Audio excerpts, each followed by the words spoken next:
is our guide in the vast expanse. It's where we reside. Hands up to the sky, let the bass ignite. Feel the grooves around us, everything's alright. From the foundation X quest, the truth is our guide in the vast expanse. It's where we reside. Hands up to the sky, let the bass ignite. Feel the grooves around us, everything's alright. SNX radio, let the truth ignite. Together we'll shine, bringing shadows to light. In this cosmic dance, we're connecting the dots. Tune into the frequency, let's explore the spots. Heavy bass drops with tight beats. Illuminate the shadows, the echo of our call. On this roller ring will never fall. Feel the energy rising, can you sense the spark? As we dive deeper into the cosmic arc.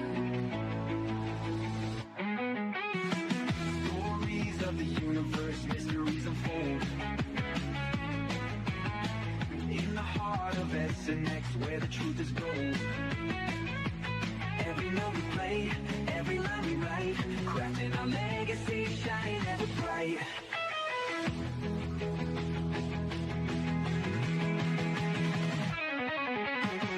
SNX radio, let the truth ignite.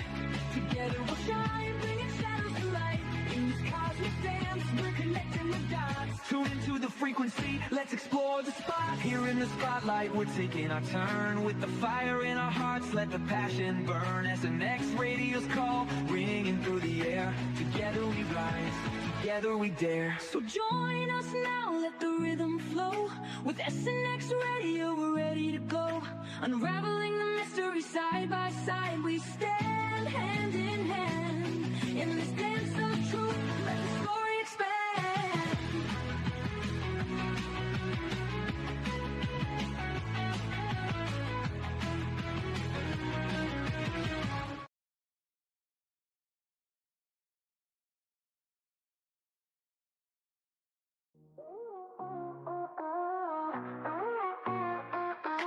Out in the dark, the stars align. Oh yeah, signals flashing, a secret sign. Sasquatch whispers, UFOs glide. Mysteries unfold, can't hide, can't hide. Voices in the static calling me, calling me. A cosmic rhythm setting me free. SNX, feel the vibe, let it flow.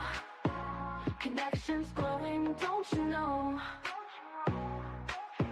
SNX, light the night, let it show. Cosmic groove, we're ready to go.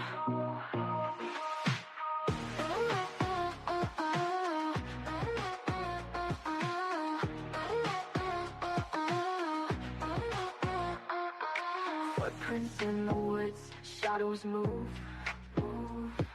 Skyline flickers, it's a neon groove. Expert stories witness sight, unravel truth in the cosmic light.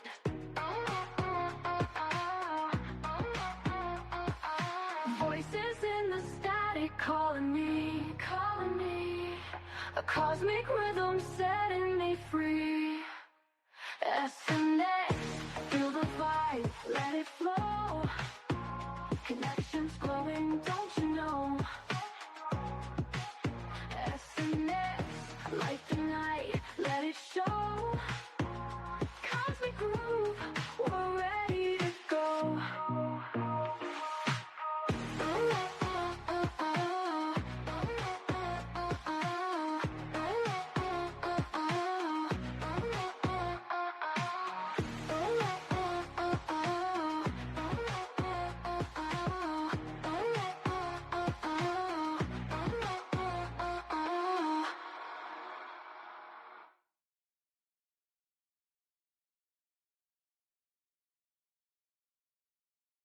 Hi.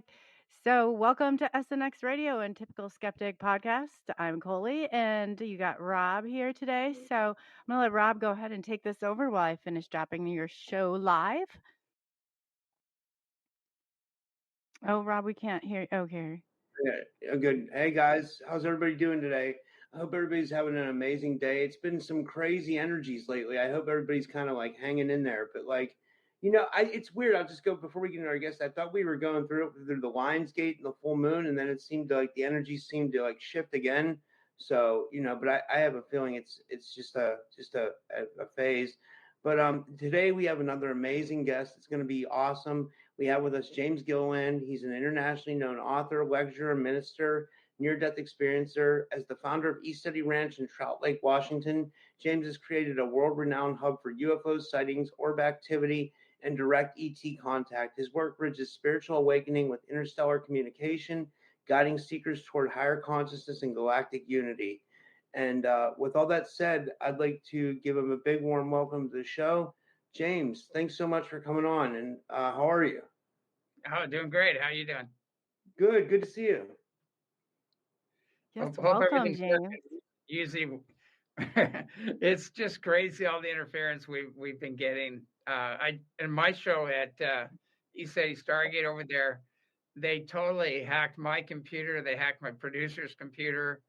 They shut everything down. I don't think it's still loaded right yet. It's like they did not want that show to get out. It was pretty crazy. Yeah. They do. It's the interference is endless. It really is. Yeah. Well, they say, if you're over the target, you receive a lot of flack, and so we must be on top of the target. You're doing something right. Yeah, there's some latest the latest things happening. It's been crazy.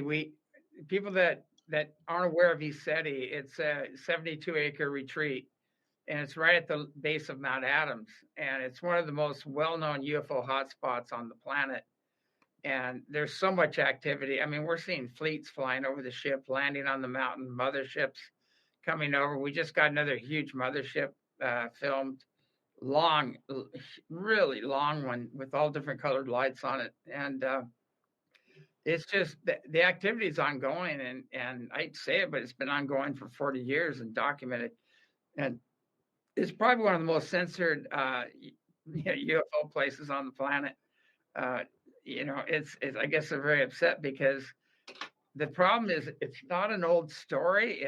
It's still happening, and we've had tens of thousands of witnesses, probably hundreds of thousands over the years of witnesses that have seen the ships themselves. And we're talking triple PhD born engineers, Lockheed Skunk Works engineers, Air Force base commanders, air traffic controllers, all testifying that. And they watch these ships too, and they said there's nothing that could take the G-forces they see. I mean, some of these things are going like 250,000 miles an hour, and they stop, and then they do a right angle turn or something. And we don't have a pilot that could handle that. It would. I don't think we have a craft that could do that. I'm sure we don't have one that can go 250,000 miles an hour, but there's just no, everybody that's seeing these ships are just going, they're not ours. I mean, this is the top people that know about all the skunk works and everything else, and they've testified, they've gone forward and testified. So, I mean, it's a done deal. We have the witnesses, we have the photographs, we have the videos. It's still happening, but the only thing is it's escalating right now, and we just got a photograph by one of the guests here. Took a photograph of the mountain, and the door opened up. There's a huge door on the mountain, and that door opens up to a whole galactic airport and a inner Earth. It's a doorway to the inner Earth. Whoa! So I'm pulling it up right up on screen right now. So this is the one you're talking about, right? Yeah, and this is on the mountain. Actually, it's on the mountain. And it's right smack in the middle of the mountain. This door opens up and ships go in and out of it all the time. So because the door is going off insanely all the time now, the amount of ships we're seeing here, the all shapes, sizes, colors, it's obvious something really big is getting ready to happen, or it is happening right now. So it'd be, I don't know if they're lamestream media is ever going to cover this, but lamestream media, that's great. you'll see it. see it yourself. That's a cool thing. But we're actually documenting all this, and we have it on the ECETI website on the ECETI also And that's ECETI Stargate. ECETI.org is your website. Yeah, or you can go to ECETI Stargate on X or Rumble, and these are all posted there as well. Yeah, we're gonna get those links. So too, if you're following James, he does a show every Saturday night on Rumble, and that's ECETI, and then that one's Stargate Official. Is that correct, Yeah, James? Okay. exactly. Yep, and you can find him on follow him on X, follow him on Facebook. He's always updating, always putting more and more documentation out there. So I encourage you to go and dig through it. Can you explain this one? Just absolutely blows my mind. I'm going to pull this up, and if you could tell our listeners what exactly this is, because this one just blows my Whoa. mind. This blows Okay, my mind. I haven't seen these yet, guys. By the way, so I mean, Coley didn't show me these yet, or James did. So these are the first time I'm seeing them with the audience, and I'm absolutely amazed. I just wanted to say, sorry. Okay, yeah. In front of me is a microphone, and I'm actually standing on stage at the International UFO Congress, and I actually turned into a light beam while I was on stage, and I had some 9 to 12 foot light beams stand behind me, and I'm hoping they aren't going to censor that, but I don't think it's on the original CD. I think it kind of went off but anyway, I was never asked to come back, and it's what happens when I go to these things. I drop truth bombs, and I tell so what's really going on, all the way up to the 13th dimension. And if you talk about the spiritual and technologically advanced beings that want to help us make a quantum leap in evolution and bring in all these fuelless energy, anti-counter-gravity, the healing technologies, and everything else, you get censored. You get shut off, shut out, and worst case scenarios, you get deleted. Basically, you get Right. So what people are seeing in front of you, that's a microphone right there. Yeah, right? That's I'm coming in. standing on stage, and that's the microphone in front of me. And so, we teach a lot of these techniques. We teach how to go out of body, how to raise your frequency, and we teach Qigong, the very ancient. So it's like the original airbender techniques. We teach that, and a lot of things. I have a self-mastery ambassador training coming up this weekend, actually, and we're going to teach a lot of this. But we introduce people to all these higher dimensional beings. They have their own experiences in these workshops, and we tell them who's who in the neighborhood, on the highest up to the 13th dimension. And we also cover the lower dimensional stuff that, we need to shield up and protect against, and teach people how to heal unseen negative influences. Because, there's we have a saying, just because you're dead doesn't mean you're enlightened, and just because you're an ET doesn't mean you're benevolent. And there are a lot of people that are in ignorance or willingly working with the darker beings and don't even know they are. And they're saying, just open wide. You don't have to create sacred space. You don't have to do clarions. Just let anything come in. And some of the top people in ufology are saying these things. And there are no negative ETs. There are no negative entities. It's like there's no earth changes coming. It's really weird. All they have is a half-truth, a feel-good message, and they don't cover both sides of the coin, which is unfortunate. But there's a lot of that going on, and people need to realize that ufology right now is a controlled narrative. Everything they're putting out now is a limited hangout, and they're not covering the benevolent side of things and the higher dimensional, spiritually and technologically advanced beings. They don't want to cover that because if they come in, it's game over for the tyrants, basically. Oh yeah. I agree. Yeah, definitely. Yeah. Definitely. Do you think they're trying to push a fear narrative as well, James? Yeah, this was it C1 Atlas or I can't remember what the name of it is. They're really pushing that one to kick off the fake ET invasion. You should be very scared. And I was watching these guys talk about it, and I was watching even some remote viewers and people that aren't as good as they think they are. But They're all coming on. And if you really were a good remote viewer, you'd look into that and you'd know what it was. And we've looked into it. And actually, that group is part of that's connected to the Ahians, which were some of the original inhabitants of the earth. They had those 600 million year old tunnels, glass lined tunnels. And that group is returning, but they're neutral. They're not here to engage at all. They're joining the councils and giving them, spiritual support and consciousness and energy support, but they're really neutral. And I noticed when we tried to tune into them, they just kind of put their hand up and they just said no, that they kind of like didn't want to engage that way. They just want it they want to be a backup behind the scenes. But they're all these things, like, I can't remember the name of that. It's like Umu Mua or something. I can't even say it right. Same thing. They're trying to say that one's Death Star, and they're coming here to create human pilaf, and it's a meat wagon. I've heard everything. It's all fear. It's all nonsense. But the negative ETs have been here for 400-something thousand years. And they're cleaning that up. They're cleaning up all their underground facilities and all the other things. Those are all being cleaned up right now. And so the real threat is that. And then there's actually there's like the royal reptilians and the serpent beings, and they work with the satanic Luciferian groups, the international banksters, and it goes down the food chain to you've got negative grays and other reptilians and things like that. But that whole mess is being cleaned up. That whole tyranny program is coming to an end. And they're cleaning out all the underground facilities and all the child trafficking facilities. All that stuff is all being cleaned out right now. And you don't have anything to worry about what's coming in, because what's coming in is beyond our imagination. And they're good. They're benevolent. And so the threat has always been here, and they're cleaning that out.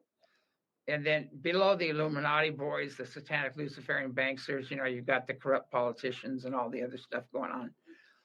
And that's all being exposed right now. They're all the deep state. It's all being totally exposed. And so it's becoming unraveled. And I always tell people, don't get caught up in all that stuff, because it's going to be, 2 steps forward, 1 step back. But there's nothing that can stop what's coming. It's multidimensional. It goes all the way back to the source, God, creator, great spirit, whatever you want to call it, is pressing in along with the councils, along with the benevolent ETs and the ascended masters, everything. It's all unifying right now and pressing in on the earth. So it's basically game over. They already lost, and now we're going through the cleanup. James, do you think the ETs want to see open contact with humanity? I mean, like, I know, like, people are having contact now, but, like, I'm talking like like the famous, like, land on the White House lawn type deal. Do you think something like that?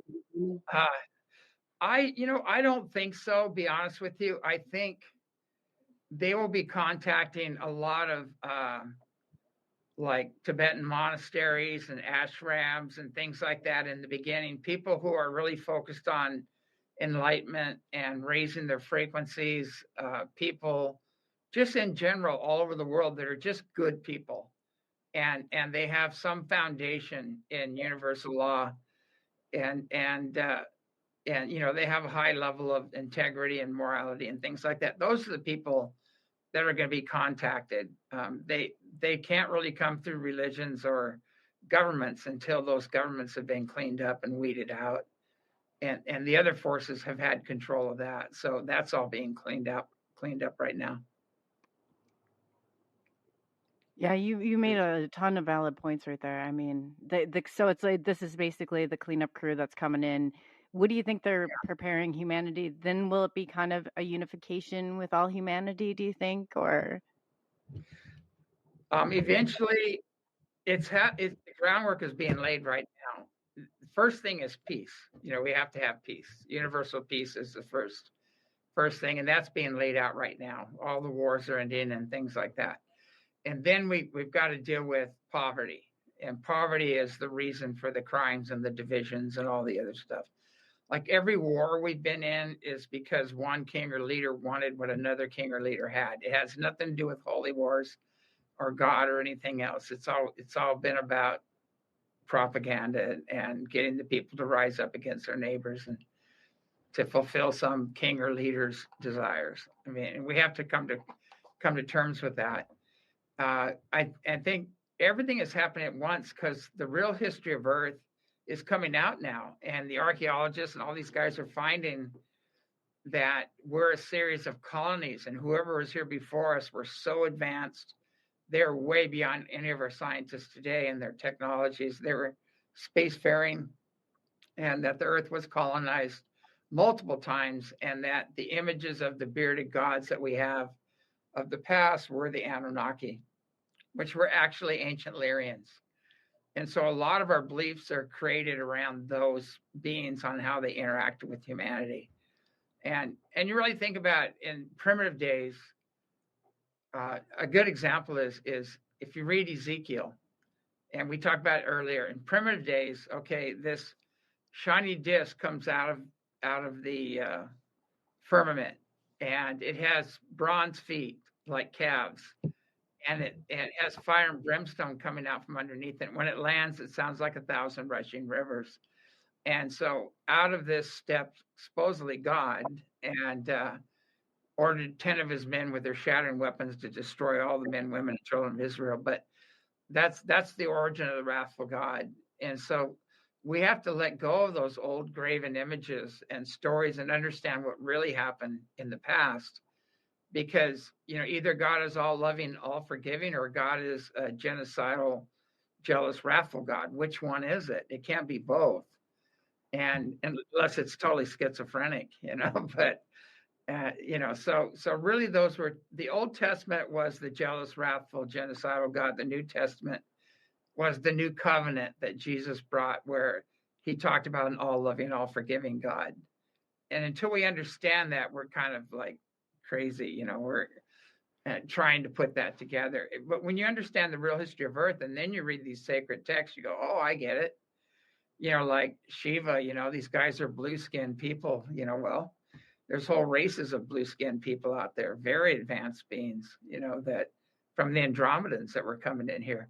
But when you know what's happening in the universe, the real history of Earth, it all makes sense, but it doesn't until you really understand where the little g gods came from, and throughout history. But you can't get away from the pyramid. They've got these giant cylinders and buildings down there, and their frequency generators, and the technology is just off the scale what they're doing, and what they created in the past, and that's they can't get around that. They can't act as if that isn't there, or that wasn't built. And it's at Angkor Wat, and it's several other places. They all have the same thing going on. And Göbekli Tepe is another one. Some very, very advanced beings built that. Then they covered it up again, so we'd find it later. But they stopped digging on that. They kept digging, and they started getting all these big reveals that were going, hey, our history's wrong. Everything's wrong about our history. And so they buried it and said, okay, no more digging. No more digging. This is upsetting the religious folks and the scientists, and everybody has to rewrite the books. And so they go, okay, we have to stop digging. James, I got a question. I was thinking about the Gnostic, point of view, where they talk about how Sophia creates Yaldabaoth, and he's like the demiurge, which is like a false god, right? Do you think that's like symbolic for what's going on? Like, how you said like the God of the Old Testament was kind of like sadistic, and then the New Testament, he's like all loving. It makes me think, well, like, did the Gnostics have a point where they maybe our reality is controlled by some kind of demiurge type figure while we're trying to search for the real source or creator? Yeah. Well, this scenario was played out. It played out with the Anunnaki, which are actually the ancient Lyrians that came here, and they're very tall. Some of those guys were 24 to 30 foot tall beings. And then they had the demigods, which were the they mated with humanity, which they upgraded, genetically, and then created the demigods. And so you'll hear this same story throughout all the ancient scriptures, even the Greek, like Samson and all these guys. They were all half God, half God, half human, you might say, demigods. And so it all makes sense when you look into this. And in the Bible, it says, the gods found the humans to be fair and took them as wives and created they talk about the demigods and all that stuff. But that did happen. It is real. And like in Enki and Enlil, Enki was he was more like the all-loving. He loved creation. He did a lot of genetic tinkering with humanity. He wanted to keep upgrading humanity and get us into a really high state. And he did that, actually. And a lot of humanity joined the Anunnaki when they left, because they had to leave because of the pole shifts and the great wars that were going on. And they have a history of colonizing a planet and then getting into turf wars, dividing, and then destroying themselves. It's a pattern. And that pattern is happening on Earth, like Atlantis and Lemuria. The same pattern happened there, where the Atlanteans, they went into technology. They broke away from universal law, or the law of one. Everybody has different names for it. And the Lemurians were also spacefaring too. And they said, hey, you guys are using your technology and your wisdom to control and manipulate and dominate. You're breaking universal law. So they sent their beam ships over there, and they pretty much melted it down. And that there's huge glass sheets in the Gobi Desert. Everybody goes, where'd this glass come from? Well, that's the remnants of the Lemurian colonies that were there, that were melted down by the Atlanteans. But we have that same pattern, and now we're doing it again. If you really look at what's happening right now, we've got the technocrats, and those guys trying to monitor and control everything, and making some pretty exotic weapons, and using frequencies and energies to control and manipulate people and take out people too. But you have that group, and then you have the other groups going, hey, wait a second, this is a republic, this is a constitutional republic, you're breaking the rules, and so there's that same thing, mindset is happening again. But enough people, I think, woke up to what's going on, and they're not gonna go for it this time around. They're not gonna allow the big turf wars to happen. They're not gonna participate. But you can see right now the division going on. There's a group that is dividing the religions, the cultures, the races, the genders. They're doing everything to create civil unrest and divide and conquer. And and not to be political, but mainly that's the whole Democratic platform. And you got some rhinos in there too that are doing the same thing, and the war industry guys, and we're actually coming to that same epoch, situation.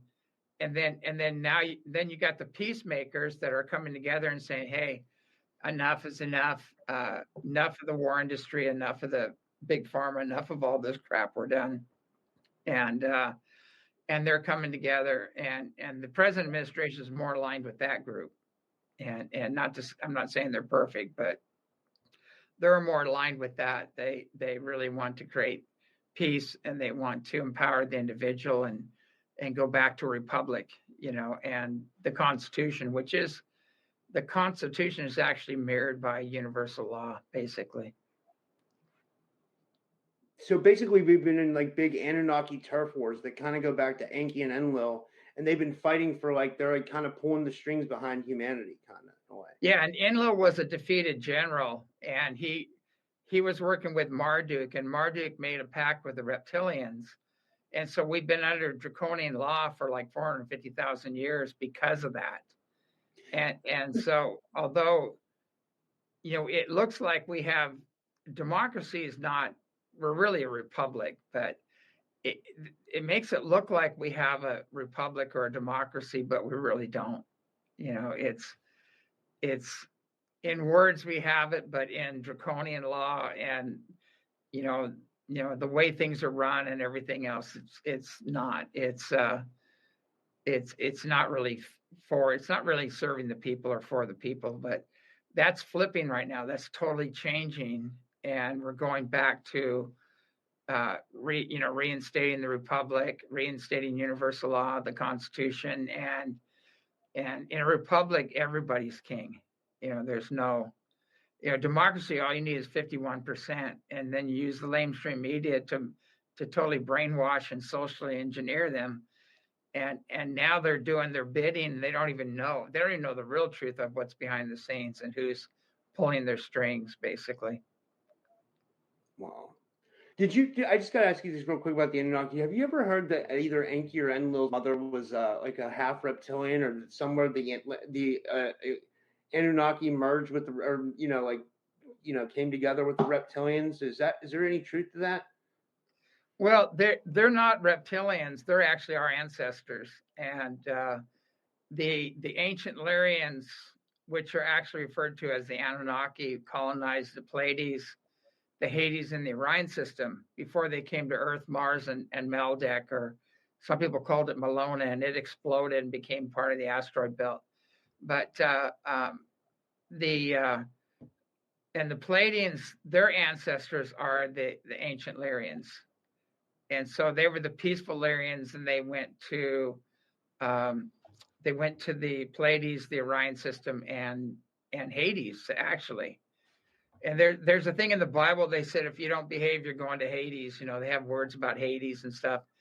And Hades is a really desolate, hot planet. Not a lot of water on it or anything. And so if you're a real screw up, they sent you to that colony, basically. But people don't know the real history of all this stuff. If they did, it's just like Jesus, the story of Jesus, and not to be a Bible thumper, but there's so much more to the story of Jesus that people don't know. His ancestry, before he incarnated, where did he come from? He actually brought in the wisdom of 12 grand masters, and he chose the disciples to each portray the wisdom of each one of those masters. And he came to bruise the head of the one who bruised the head of man, according to Scripture, which was the Old Testament God. And he came with Yahweh to get rid of the Old Testament God and reinstore the image of an all-loving, all-forgiving God. And we're still reeling under the effects of the past, and not realizing that it really wasn't God that destroyed cities and did all these genocidal stuff. It wasn't. It was a spiritually backwards but technologically advanced being that was here. I won't mention his name because people will get really mad at me, because there's churches created to worship the genocidal, jealous, wrathful God. Yeah, I agree, 1,000%. 1,000%. We've even talked about it before. I said you can watch George Carlin, and it's like the skit right there says it all. Yeah. Oh, yeah. And it's so obvious when you look at it. If you look at it from, I don't want to say from an enlightened stage, like I've had 2 near-death experiences and everything, and I've studied for 40 years with lamas and yogis and everything. But if you look at it, understanding the real history of Earth, it makes sense. But if you don't know the real history of Earth, none of it makes sense. I think it's Gina Seminara wrote a book where there's over 7,000 complete contradictions, in the Bible. And the Bible was taken out of a whole room full of books, and the King James version came from a whole room full of books, and they didn't get it done quick enough, so he hacked off the heads of a couple scribes, and then they got it done really fast. But people know that some of the old Bibles have the Apocrypha in them, and it has all the teachings of women. It has the teachings of Archangel Michael about reincarnation. Everything is in there. And so we need to get the most ancient Bible. Like, I know where there's a Bible written on lambskin. It's really old, and there's no wrathful God mentioned in it, but these books are still out there, and all this stuff is going to be revealed, because with the Vatican has hidden all this stuff, that's all being opened up right now. And there are people that were in the Vatican that had really high level access that know all this stuff, and they've written books and putting it out there. You know, Michal Ledwith is one of them. He's put out a lot of these books about what's the real. He wrote a book called Saving Jesus. I always tell people to read it because it's really written from a scholar who was an advisor to the Pope and really brought out the real stuff, you know, which they really came down on him for doing that. I bet they did. I bet they did. There's not a doubt in my mind that they did. Oh, go ahead. No. Go ahead with what you're saying. I was going to say, we had a couple questions here. I didn't know. Yeah. So Polly, our Polly Roderman, she wants to know, can you please tell us disclosure what it means for aliens and how actually they plan to do it in your, I guess, wisdom and the communication that you have? Yeah. Well, like they come here and they check out Earth and they go back and they try to tell people about humans and they go, no, that's not real. That's not real at all. Right. They're like destroying their environment and they're killing their own people and you know, it's like horror stories to them, some of the stuff we do.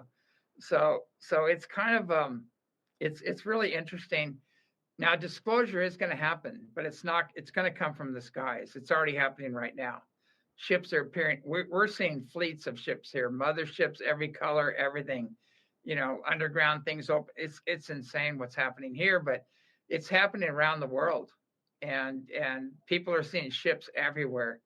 And don't be confused with the drones and the New Jersey stuff. That's a big mix of stuff going on there. It's more than one thing.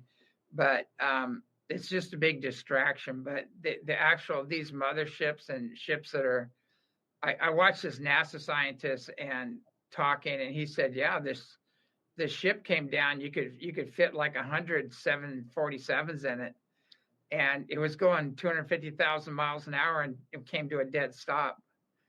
And so you really think about something that can do a dead stop at 250,000 miles an hour, a right angle turn that big, is beyond the imagination of almost any of our engineers on how that could happen, because that would kill everybody on the ship basically, unless they had something to block inertia and all that, but which they do. But I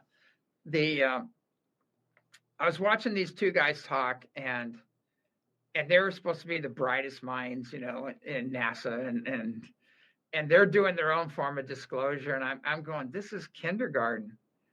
You know, this is like, come on, guys, this is kindergarten. And then we've had a lot of NASA people come and comment on our stuff that are part of the system. And they go, oh, that's the space station. They're just mistaking the space station. I go, well, it landed on Mount Adams. Like when's the last time the space station landed? And it morphed into 3 or 4 and back to 1 again. And it took off with a military jet chasing it, you know? So it's just like, I don't even know how, you know, like Roswell, they come up with a new story.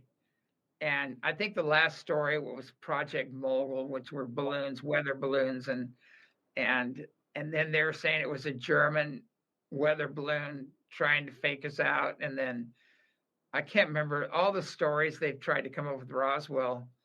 And the first responders, my grandmother was very good friends she's in Carlsbad, New Mexico, and she was very good friends with the owners of the ranch. I think it's the Brazel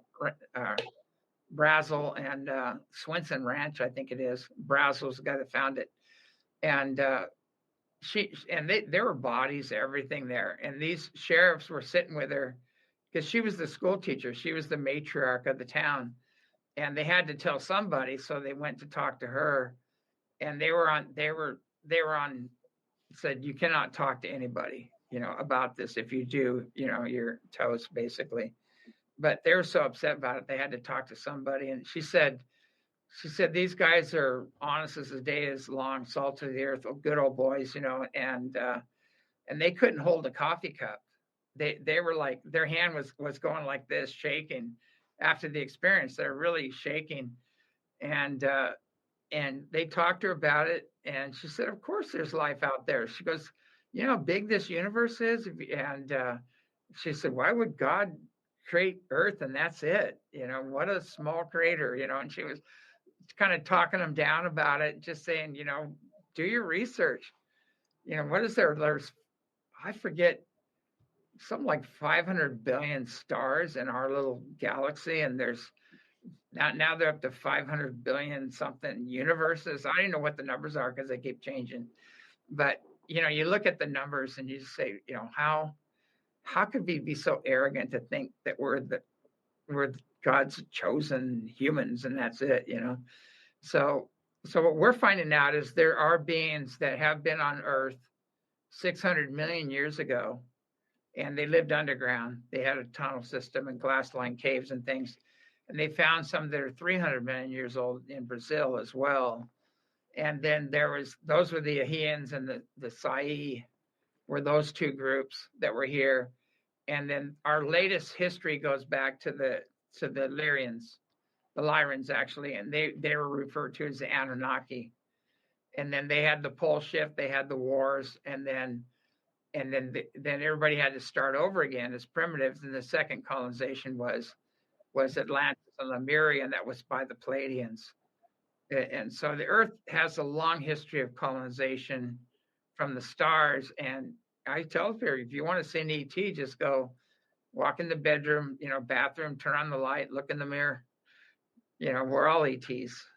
And our genetics are actually communicating with the stars right now. We're communicating them. Our DNA is actually in conscious communication with all these other beings if we just sit down and listen and learn to meditate and tune in and develop ourselves telepathically. We got a question from Rumble, James. The guy watching on my Rumble channel, his name's Finsta. He says, I would love to hear James's thoughts on the remnant water dragons. Which is weird because it seems like the dragons are coming back into the collective, right? A lot of people are starting to channel dragons and people are having dragon contact. And what do you think's up with that? We've actually seen dragons here. There's quite a few witnesses were here, and we saw a dragon come out of the mountain. It was flying around, and I thought it was because there's a lot of witnesses that have seen pterodactyls. It's actually a pterosaurus. It's the one with the ball on the end of its tail. And there's police have seen it, Forest Service guys. We saw it here flying around because we're right next to the mountain. And multiple witnesses have seen that.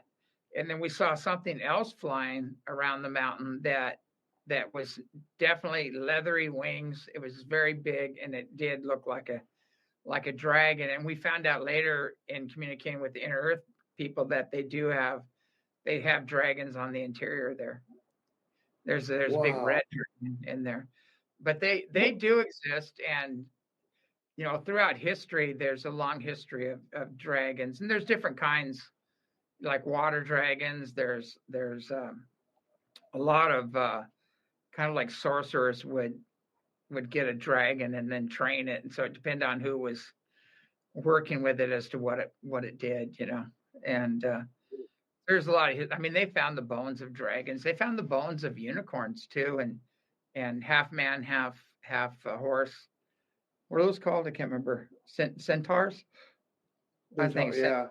They found the bones of that, but what they do is they found a perfect centaur with a human top and the spine going down and connecting into a horse perfectly. And they said, oh, that was a wolf that killed the human and he killed the horse. And then he pulled them together and just happened to drop them off. Right. That's how far they're stretching. So they don't have to admit that these things might have been real in the past. Yeah. Someone else wanted to know, I think you answered this last time, but for the people who might not have tuned in yet, someone to ask, what makes Mount Adam so active? Do you think it's would you say you're actually in a portal area? I know we talked about ley lines, I think, as well, but do you think it's literally like a portal that opens up where these beings, are they actually inside the mountain too? Yeah, inside the mountain. We've had remote viewers come up here, John Vivanco and quite a few others, and they all remote viewed the mountain, and some of them did get in. Some of them couldn't get in because they were blocked, but they didn't ask permission. That's why they didn't get in. And they couldn't see it. But you have to be humble, you have to be respectful, and you have to ask, and then you can go in and see what's going on there. we've done a lot of remote viewing classes here, and the people in the class just nailed it. I'd say 80% of them nailed it. And the remote viewing, they just give you coordinates. They don't tell you anything. And they did it with me. And I drew a picture of the mountain, and I had a Bigfoot standing in front of the mountain at a door, and I had a ship in the sky, and the different levels, what was in there. And it was really interesting because I didn't even know what I was remote viewing. And then when they said, okay, this was the target, it was a huge light ship that came over the house and went into the mountain. And so I even drew the guy with his lapel. He had little bars on his, like he was some kind of military, off-world military or something. And so, John goes, that's a 3 martini remote view there. He goes, you nailed it. And then another one was, just as an example, I didn't know what it was, but it was Lincoln, Abraham Lincoln. And it was the assassination was the coordinates that we're supposed to remote view, which wasn't fun. But so I looked into it, and I drew a picture of a theater, a balcony, a big black swirling energy there. And I said, something really bad happened here that affected the whole nation. And then I got a searing headache, what's the head wound from where he was shot in the theater. And then I drew a picture of a top hat, the black top hat, and then a black cat. Okay, so we couldn't figure out, everything else made sense. It was just right on the button. And then we couldn't figure out where the cat fit in. And then we looked it up, and we found out that Lincoln was the first one to bring a cat to the White House, and it was a black cat, and it still roams the halls there. It's like a ghost kitty, and they see it every once in a while. So it's pretty bizarre. And so they got detailed information that I've been talking about for years. They totally verified it, that there is a base inside that mountain. There's also a level of technology that's pumping energy out, which we can film using PIP technology. There's more energy coming off that mountain than the pyramids. It's a massive amount of energy. And we're in what they call the purple zone, where the magnetic fields really are crazy. And plus we're on 2 ley lines as well. So it's like all the above is going on. It's like a bunch of converging factors. Yeah, that's amazing. Wow. What else? What else they did too? The remote viewers. Is when Ancient Aliens was here, which I got censored out of completely. But a ship came over, beautiful ship, and we got it on film. And then another light went over, and they remote viewed it. And the first ship that came over, they saw beings in gowns, like just beautiful beings, angelic beings on this ship. And that was those are the Pleiadians. And then they some had like gowns, and some were in uniform and things like that. And then the next one that flew over turned out to be a satellite, because we had a satellite tracker. They remote viewed that, and they said all we see is technology. We don't see anything. And so they verified it. And then I was talking about the feline beings are there, and they're human feline beings, and which pretty much where they got Avatar from. But they are guardians there. There's elven beings. There's 6-dimensional elven beings. It's a multidimensional thing going on there. But they're the feline beings are doing a lot of guarding work there, along with Bigfoot. There's a lot of Bigfoot here, and we have all the evidence of Bigfoot too. But it's an interdimensional thing. It's more than. It's not just a big dumb ape, that a lot of people are trying to say it is. Yeah, that's a good point. So we had a question from the Sovereign Cosmic Wildman. He said, Rob and Coley, I'm asking about the female Sasquatch encounter James had. So they were asking about. Oh yeah, I was up in the Snoqualmie Mountains up there, and I had a campfire going, and I was getting ready to cook some dinner. And I had a pan in my hand, and all of a sudden this light comes out of the forest out of nowhere. And it's this really bright ball of energy. and it was going between white and orange, and it came right at me, and I went, holy crap, and I picked up the pan to block it, which is probably highly overrated, as a protection, frying pan. I don't know, maybe it is. It went around me, and it went down around the cars, and it went down this trail. And so I go, that was bizarre, I don't know what that was. And then I heard it moaning. It was moaning and really kind of morbid sounding. And I go, something's down there, and it sounds like it's hurt or something. And I've lived in almost every terrain. I've spent a lot of time in the forest. I know what mountain lions sound like, bears sound like, everything. Even when they're mating, they sound like a woman screaming sometimes. But this is totally different. It's totally different than anything I've ever heard. And right away in my mind, I got Bigfoot. That's Bigfoot's down there. And then then I dismissed it. Your intellect jumps in and goes, that's crazy thinking. And then I kept hearing it. And I was with some other people. I go, I'm going to go check it out. And they go, no. And they're all like in the car with the doors locked. And I said, you know what? I'm going to go check it out. Leave this door open. You can have your finger on the lock.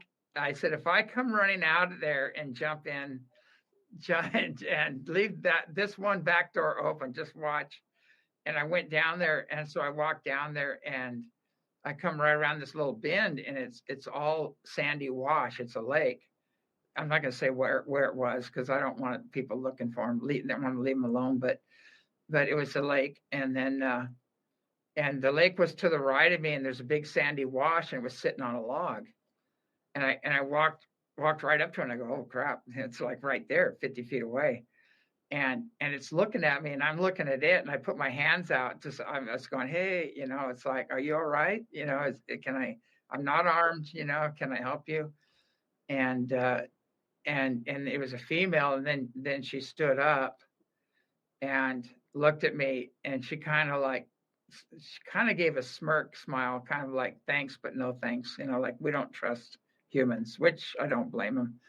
And then she turned and walked right in front of me, and I could see her face, her breasts, everything. I could tell it was a female. And then she just vanished. She was walking, and she didn't get to the forest yet, and she just vanished and disappeared. And so I go, well, that was interesting. I guess they're interdimensional. They can jump dimensions or something. And then so Tom Dongo, who was living with me in Santa Cruz at the time, was a remote viewer. And I didn't say anything to him, and he was remote viewing it. And he said, and I said, hey, Tom, you never believe what happened to us out there. And he goes, Bigfoot. And he's smiling. And I go, oh, and how do you know this, And then I go, there's no way you could have known, because we didn't have cell phones or anything at the time. And so he goes, it was a female. And I go, bam, two hits right there. There's no way he could have gotten a Bigfoot, which is out of the blue, and then a female. And he said she was really upset. And there's three hits, she was really upset about something. And then he said she lost her daughter. She couldn't find her daughter, and her daughter got separated. And I said, can you remote view the daughter? And he said, she's with the others. And so there's a whole clan up there. And so they got back together. But that was my first encounter with Bigfoot. I've had like 9 or 10 after that. I've seen, so many, but it did phase out. They can phase out right in front of you if they want to. And we have tracks that are like a size 36 tracks. I think I sent you a picture of that. We were tracking one of them here. We got some prints and everything. And a friend of mine was tracking one just right above the ranch. And it was, that thing had to be like 10 or 12 feet tall. The footprint was a size 36. He had a size 11. It was 3 times bigger than his shoe. So Wow. and so, he started tracking it, and then he goes, you know what if I find it? He goes, well, what am I going to do? Something this big. And then he backed out of there and got in his car and left. He goes, I was by myself. And it's just like, and, I would, if I saw a print that big, I'd just kind of go same thing. I go, well, you have a nice day. I'd pull a couple apples out and set them on a log or something, and say, and out of there. But I have run into some big males, and when they want you out of there, they'll let you know. They'll start stomping, they'll break branches, and they hit you with this, oh God, it's like a psychic energy. Like you feel it, like get out. All the hair on your arms stand up, and when they want you out of their area.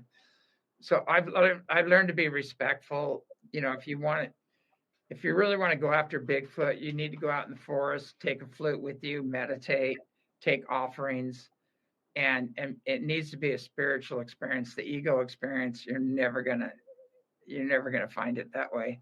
Even with technology, you know, we have thermal and we have night vision, all that stuff. And if it doesn't want to be seen, you're not going to see it, you know, or you might see it from a distance, and then that's it. I mean, they can run 40 miles an hour full speed through the forest, without a thick forest, with no effort whatsoever, or just phase out, you know. So Speaking of phasing out, that for anybody who hasn't seen the picture of James before, I'm just going to pull it up one more time because if I'm so fascinated by this picture. So is this kind of the interdimensional beings? This is James, and for those of you who don't know the story, you're in front of the international UFO conference. Congress. Yes. Yeah. So, and then you're phasing in between. Like, is this kind of what happens with interdimensional beings also that you're We talking can do about? the same thing. Yogis and lamas can do that. They can bilocate. They can be seen 2 or 3 places at once, and it just comes with enlightenment or the practices. But it's not that, believe it or not, it's not that hard to do. We do it. Happens here to a lot of people all the time. But the the thing about what's really weird there is that I had one of the biggest rushes after the talk. They burn the CDs and sell them, and I had one of the biggest rushes at the counter to get the DVD. They go, "We've never seen anything like this." Got a standing ovation, everything else, and then I was uninvited when I went to the booth where they sell everything. They go, "God, this is the biggest rush we've ever had." And everybody loved it, you know, and everything else. And then I got uninvited. I was invited there, and then I got uninvited by the guy running it now. So it's a good old boys club there, and it's just like Carlin said, you know, it's a club and you're not in it. If you're authentic, you're not in the club, and there's a lot of jealousy and a lot of competition, a lot of backstabbing in the UFO community, unfortunately, and that's why we don't have disclosure or contact. And the government's, you know, 70 years, and we have a fuzzy tic-tac after 70 years of disclosure. So, you know, Einstein says that's a form of insanity to do the same thing over and over and expect a different result. So we got to kind of forget that. That's a limited hangout. And if anything, you're going to hear about nuts and bolts. You're not going to hear about the big picture, the multidimensional aspect of it, or the spiritually and technologically advanced beings that really want to help. I mean, they're coming here to help, but you know, it's an extreme disservice to keep this controlled narrative going. And, you know, the people are getting, you know, they're going anti-government this, and they have their hand in back getting a check, some like $30,000 a month, you know. So I know because they offered me that deal and I said no. But it's really sad. One of the things we were going to talk about today, James, was galactic clearings or clearings in general. You know, it seems to be like right now in our not just the community, but the world, people are overrun by like entities and entity attachments and stuff like that. And Nicole told me you're able to do some pretty amazing clearings. Like she even told me I should get one from you, you know, because I had an issue with an entity attachment, you know, for like 2 months. And I still feel like I'm feeling like the remnants of it. So like here and there, but for the most part, it's gone. But I wanted to ask you about that and how you started getting into that. Is it just kind of with like your spiritual development over time and stuff like that, or? Well, yeah, it's the more light you generate, the more moths come to the flame, and the more powerful you become, or the higher up in frequency, the more the lower frequencies try to tear you down or mess with you. It's kind of just comes with the territory. And when I had the near-death experience, I was wide open, and I'd go into a restaurant. It was like a Mexican restaurant bar type of thing, and I'd see all these beings hanging there, trying to get their alcoholic fix vicariously through others. And that's the monkey on the back, And so a lot of people, and so they keep saying, oh no, take another one, and people don't realize there is a monkey on your back. And I saw a lot of the negative entities, but I also saw the benevolent ones at the same time. I saw both. And so the negative ones, when they know you see them, they come after you. And so you have to learn how to heal unseen negative influences. So I went through the TIC, the Teachings of Inner Christ, and I went through the inner sensitivity training, the self-mastery training, and all of that. And they teach that there. And the Tibetans, the lamas, and the yogis, I learned practices there too on how to shield yourself and heal unseen negative influences. And a lot of people are doing aspects of that. When you sage the room and say a prayer and salt the perimeter and things like that. Those are all, it's mainly intent.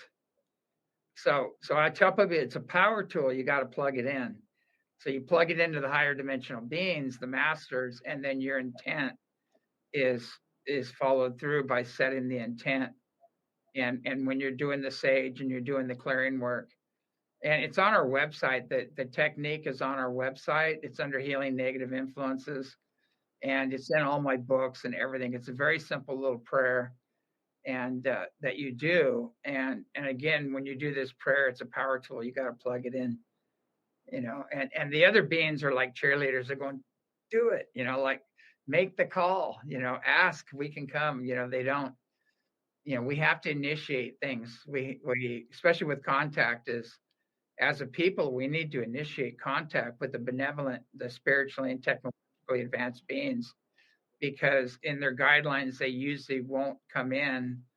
They'll assist from a distance, but unless we initiate it, they don't want to trespass at all or create any kind of fear or anything else. So, but there are ones that are trespassing, and there are ones that are faker spirits and grays and reptilians and things like that, astral beings, you name it. There's a whole host of them that do trespass and mess with people, and they're very easy to clear out and move out. That's like some really good points. And two, it's so important with all of the stuff that's going on to stay clear. So you're saying on your website, if you go to eceti.org, that's some that's on there where people like the prayer it was I think it's under healing prayer or healing unseen negative influences or something like that. It's on there. It's one of the things, but and it's in all my books. So I have 5 best-selling books that I've written, and I put it in every one of them because it's so important right now. Because again, just because you're dead doesn't mean you're enlightened, and just because you're an ET doesn't mean you're benevolent. There are a lot of people in the UFO community that have no idea. They have no training. They have no idea what they're working with.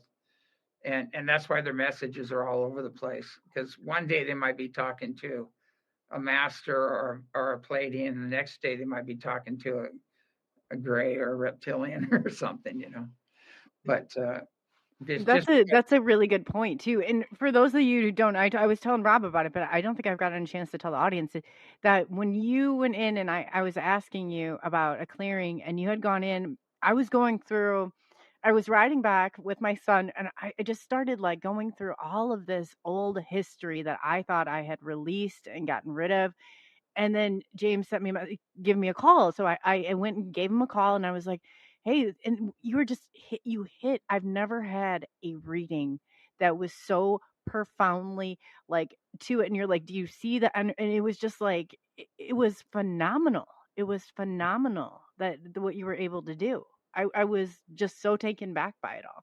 I was even telling Rob about it. Yeah, it's like a spiritual roto-rooter, and it gets rid of past life trauma, it gets rid of childhood trauma, and it rehooks you up with your benevolent lives that were really positive, off-world civilizations, things like that. And it's like a quantum leap in spirituality when people do this. And we've been doing it for so long now. It's just we watch people all the time. They go, God, you just nailed everything. And now I understand what happened to me. Even as everything, I understand what was behind it. And the past life stuff, when you find out, you go, okay, that makes sense. That's why. And a lot of us have had, we went through the Orion Wars and things like that. And we got pretty traumatized in that. And then they're still using that to hook into people's energy. And once you clear that, you're clearing that chink in your armor. You're getting back in touch with the higher frequencies and things. But it's pretty thorough. I've had people who teach psychology and professors and things like that do it.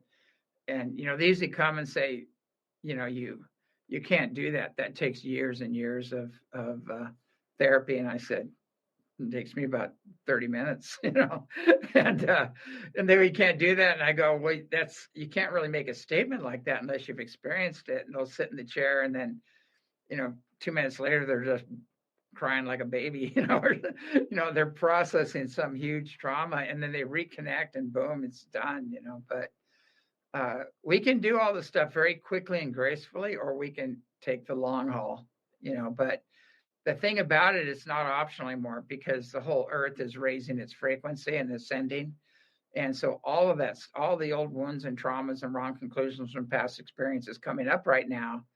And a lot of people are blaming and projecting, and they don't even realize what happened and the core issue of what's happening. And it's sad watching that. It's like the Muggle world, they're all competing and fighting and angry and splitting up, and they don't know why they're so upset about things. It doesn't make any sense, because they haven't done their shadow work.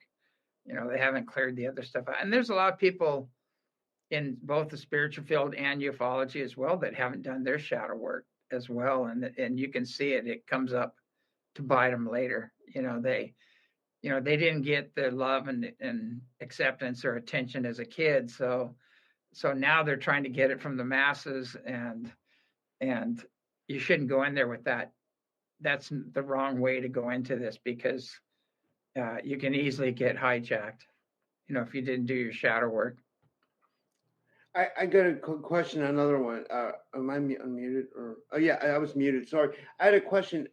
People say that a lot of us are active in our astral time as well. And they say there's other creatures in the astral and stuff like that. Do you think we could have an encounter in the astral and bring stuff back with us, back to the 3D? Is that possible?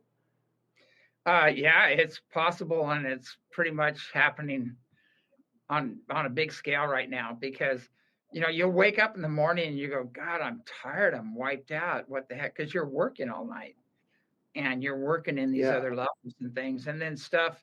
And the energies around that will come back into this life, and you wake up and you're all drained. You go, God, I just got hammered. Like, what is going on here? This doesn't make sense. And if you stop and sit and meditate and ask, say, can I clear out all residual energies from last night's work and put me back in touch with my own energies, close my aura to all but my own Christ and I himself, or whatever. And just spend like 5 minutes, all that goes away. But a lot of us carry it throughout the day, and we realize we could have just cleared it. We don't have to. You don't have to wake up in a bad mood or all bummed out or achy and everything. You can actually clear it, and it happens very quickly and gracefully when they do clear it. There's a lot of stuff in the astral level. People go, I'm astral projecting, and I go, it's not a good idea. You really want to go in your etheric body, which is the next level up, and that's where all the beautiful beings and the other stuff are. In the astral level, in the lower astral level, it's the lower fourth dimension, and that's where you have a lot of astral beings, discarnate, nasty people in there. You have creatures, you've got grays, reptilians, all kinds of demonic type things in the lower astral level. In the mid astral level, you have everyday people going about, getting ready for their next incarnation. And in the higher astral level, you have teachers and guides and masters, which a lot of people are working with. A lot of psychics are working with them. But you have to pierce the psychic barrier and get beyond that into the fifth dimension. And that's when you're really working with the higher dimensional beings. And there's a lot of people that haven't been trained, so they're working in the astral level. And the guides and teachers on the higher astral level, they have some kind of a religious program or a cultural program or something that doesn't allow them to get into unity consciousness. They haven't transcended, all the culture and religious diversities and things. And so they're stuck.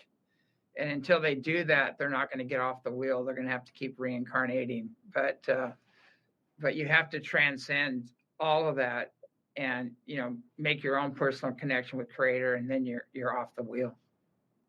I have one more question about, and this one's about energy work. I've heard that, like, also if you're receiving energy work, or anybody, not me, or I'm just mean like anybody in general, like if we're receiving energy work from someone and it's not done properly, they say, there's some people say that like energy work can open up portals. So they say when someone's doing energy work on you, they should close that portal after they're done. Otherwise, that can open up the field for entity attachments too. Do you think that's a falsity, or is that a truth?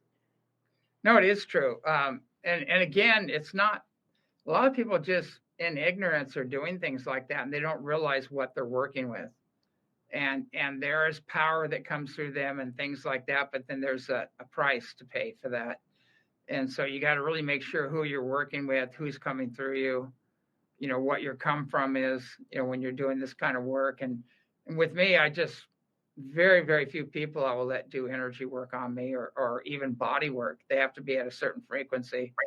But before even they do body work, I'll do clearings, and I'll call in like the House of Mary, the Divine Feminine, or something to help, because I've got some major challenges. Like I'm not even supposed to walk. I was supposed to be crippled. I blew out L4 and 5, and they said I'd never walk again. I refused to get the operations, but I healed it myself. And but it still talks to me. And so if I don't do regular stretching or yoga, or find some way to get, through deep tissue work or something to get that loosened up again, it's like pretty soon I'm like stove up, and I can't keep going. But like I work from sun up till sundown, even late into the evening, and very few people can keep up with me now, the way. But there's another force coming through me and I love what I'm doing. So it's not work to me. It's like, I wish I could do more actually, but my spirit keeps writing checks my body can't cash, so I'm having to chill out a little bit lately and not try to save the whole planet. You really are. You do a lot. I mean, you're always, it's just like, I'm just so, I mean, I'm so fortunate that I have that line of communication with you, but you have your hands, and you do, how do you do and keep that all in yourself? Like you said, with the medical things and stuff going on, I mean, how do you keep rejuvenating that energy? I think, well, I have a regular practice of meditation. I'm always clearing unseen negative influences and doing counseling work for people and things like that. That keeps the energy up. And I also really pay attention to my body. Like I eat really close to the earth and get away from all the processed foods. And I drink like oxygenated water. That there's a scientist that created this super oxygenated water. It's actually crystallized oxygen in the water, and oxygen is the highest systemic antibiotic you can get. So it's called Langenberg water if you want to check it out. But it's like prana in a bottle. But I do a lot of things to keep my health up and keep my energy going. And there's a lot of things you can do. And right now it's like, between all the toxins in the water and the air and the food and the chemtrails and the we're having all that war declared on humanity right now. And so you have to pay attention. You have to realize, okay, I can't eat that. I can't eat a lot of that fast food. I can't eat this. I can't. The water, I got to make sure where it's coming from. We have deep wells here for our water, and the water is really pure. It's full of minerals. It's like, and also eliminate the stress. Stress is a real killer. And I have some friends that they're very incredible healers, herbalists and things like that. And they're always mixing teas and things like that up. Yeah. What is the Langenberg water? I never heard of that. I'm really into like real, like pure water. And but like, that sounds really interesting. It seems like it could be really beneficial to us.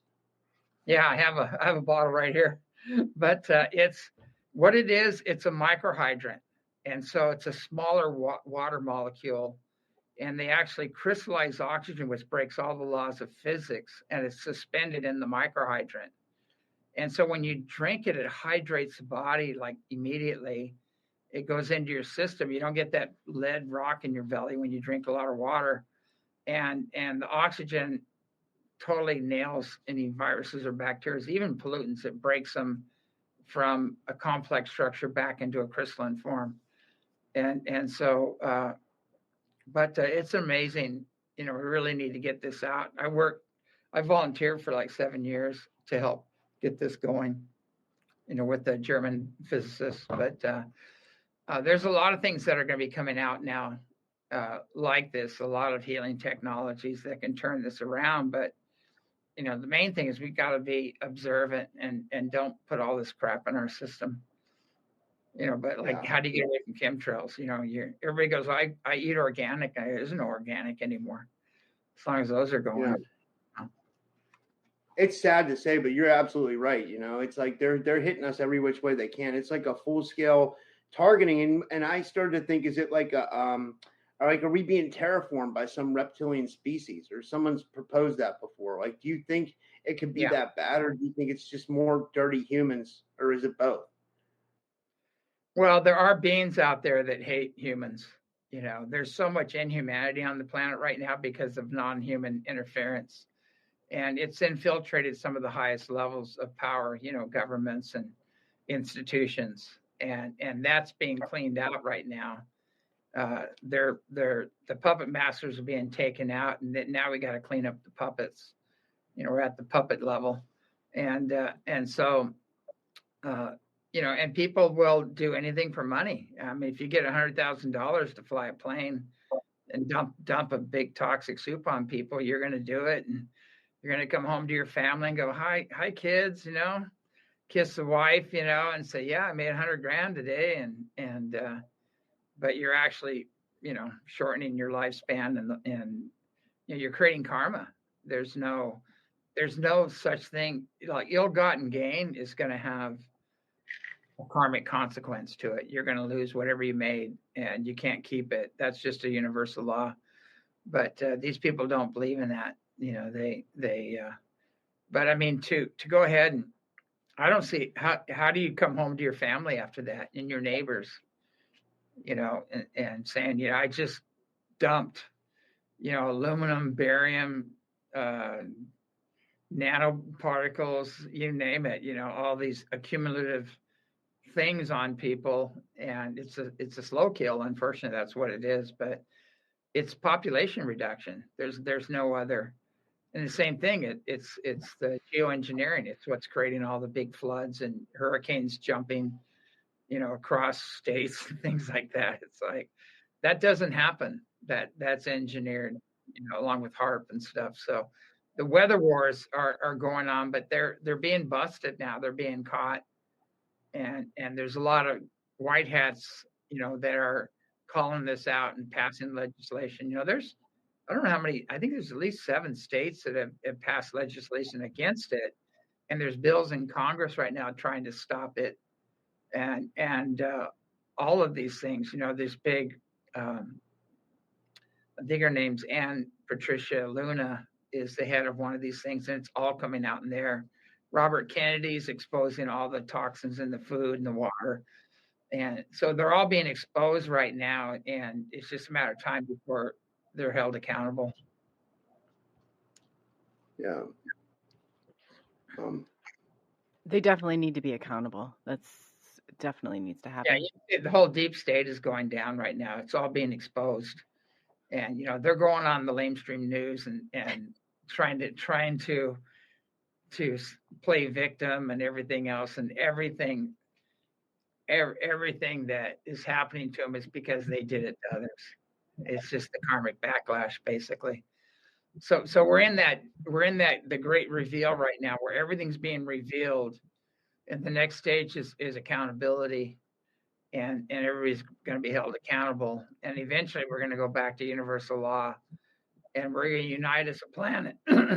as a planet, and then we're going to have contact. But we have to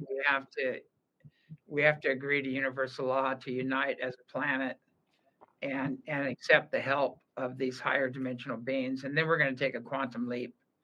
Then you're not going to have kids dying in hospitals of cancer and all these other people without arms and legs. All that can be healed. We have the technology to do that. And that's the thing that bothers me. It's like, how can you have medbed technology and walk through a children's cancer ward? And that's inhuman, basically. Yeah, I agree. How do you leave veterans, just sick and all kinds of chemicals in them and missing legs and arms? Why? How can you do that when you have the technology to fix it? And we do have the technology. It's just in the wrong hands. Yeah. Do you think that's a lot of the stuff we see that we hear about from the secret space program stuff, like the med beds and stuff like that, and Yeah, exactly. The only reason the med beds haven't come out is because of big pharma, basically. Yeah. Same why we don't have contact with spiritually and technologically advanced beings, because they have healing technologies that are magical, basically, and they have fearless energy, anti-gravity and counter-gravity. What's that going to do to the oil industry and everything else? And they transcended war and disease, all this stuff, and poverty, it's like, and they can help us do the same thing. But there are the war and disease profiteers and the tyrants who want to keep everybody enslaved through dependency. And that whole group is folding in on itself. It's like the Hopi prophecy, where they have that we're coming at a crossroads where we have a choice. Where are we going to live a spiritual life in harmony with each other in nature, or are we going to go technology, try to control and dominate? And that negative path is a downward spiral, and it collapses and comes to an end. And the other one ascends and goes up. So we're in that phase right now where humanity's having to make a choice. Am I going to focus on love and joy and bliss and service to others, heal and restore the planet, take this quantum leap in technology, join the rest of the universe in peace, or am I going to keep doing this competition division game, and that's the choices we have right now. And we can, free will, I call it divine right to stupidity sometimes, because often people take the wrong choice, but there's no gain in creating harm to others and the earth. There's really, it's a short-term gain. You're going to lose it, basically. That's an excellent point. I really, you can't even, gosh, I mean, it's just unbelievable, some of the stuff that is going on out there and people are buying into, such as, I don't know, we did have somebody ask about the atlas that is coming towards us. And can you really briefly explain, just real quickly, they're wanting to know if it's a threat or not, and I guess what advice you would give to people? It's not a threat. Neither is the other one.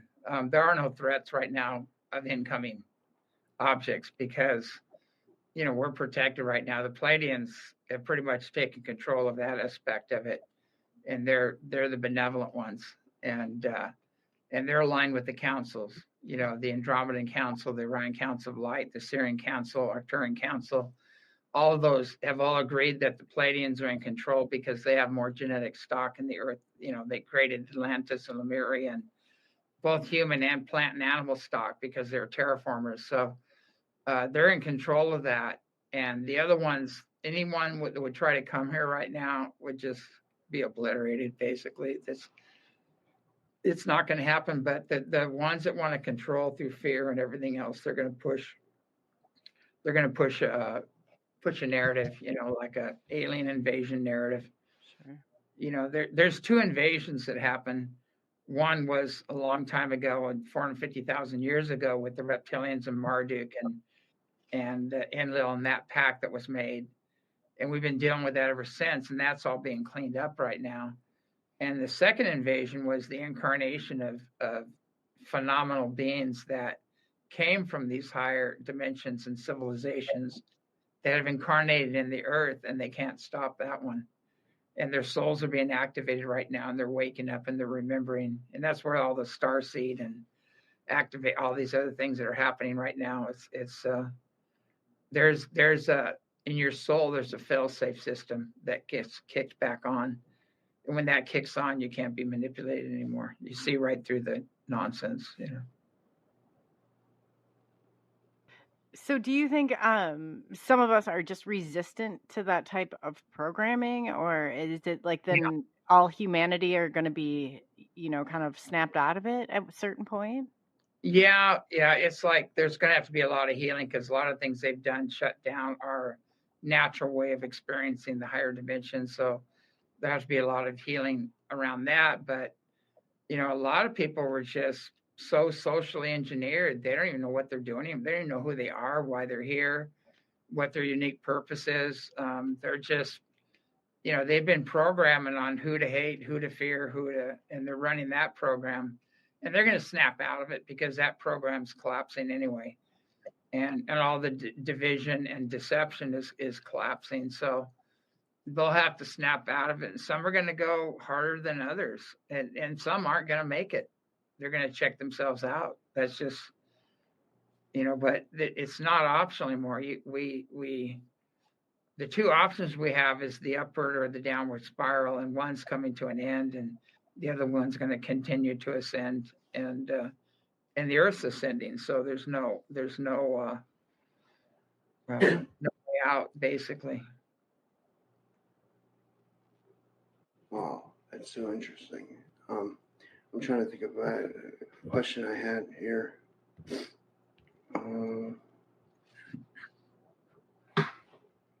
Should we take audience questions, Nicole?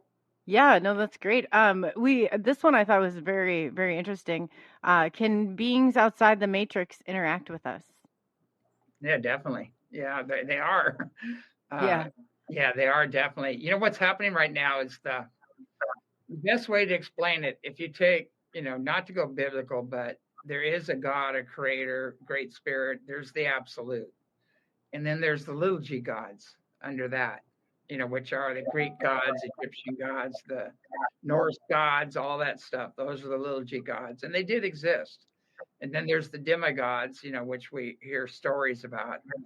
And what's happening is the benevolent ones are coming in, and they, from the source itself all the way down through the councils, the Andromedan Council, the Orion Council of Light, the Syrian Council, the Arcturian, all of that, Pleiadian councils, that energy is coming down through the councils, and then it goes into the Galactic Federation of Worlds, and then from there it goes into the Space Force, and then the White Hats, and that's what's in control. That's coming in right now, all the way up to the 13th dimension and beyond. So that's why I'm saying you can't stop this ascension process we're undergoing. And the other guys are squirming, they're kicking and screaming, and they're either taking themselves out or they're being taken out. The people that are aligned with the dark side, and it's kind of like people go, "What religion are you?" And I go, "Well, Star Trek and Star Wars were actually documentaries. There's a light force, there's a dark force, and there's people who choose which ones they serve, and some are self-serving, and some are in service to others, and some focus on love and joy and bliss, and others focus on control and domination. And that's just the way it is, in simplicity. And that's what's happening. And one path always ends in demise, basically. It's not sustainable. The other path is sustainable, and you continue to evolve.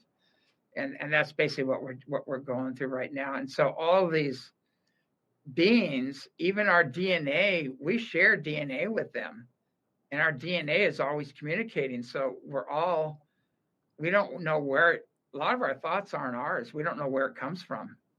And so we're being influenced by benevolent beings, and we're also being influenced by unseen negative influences as well.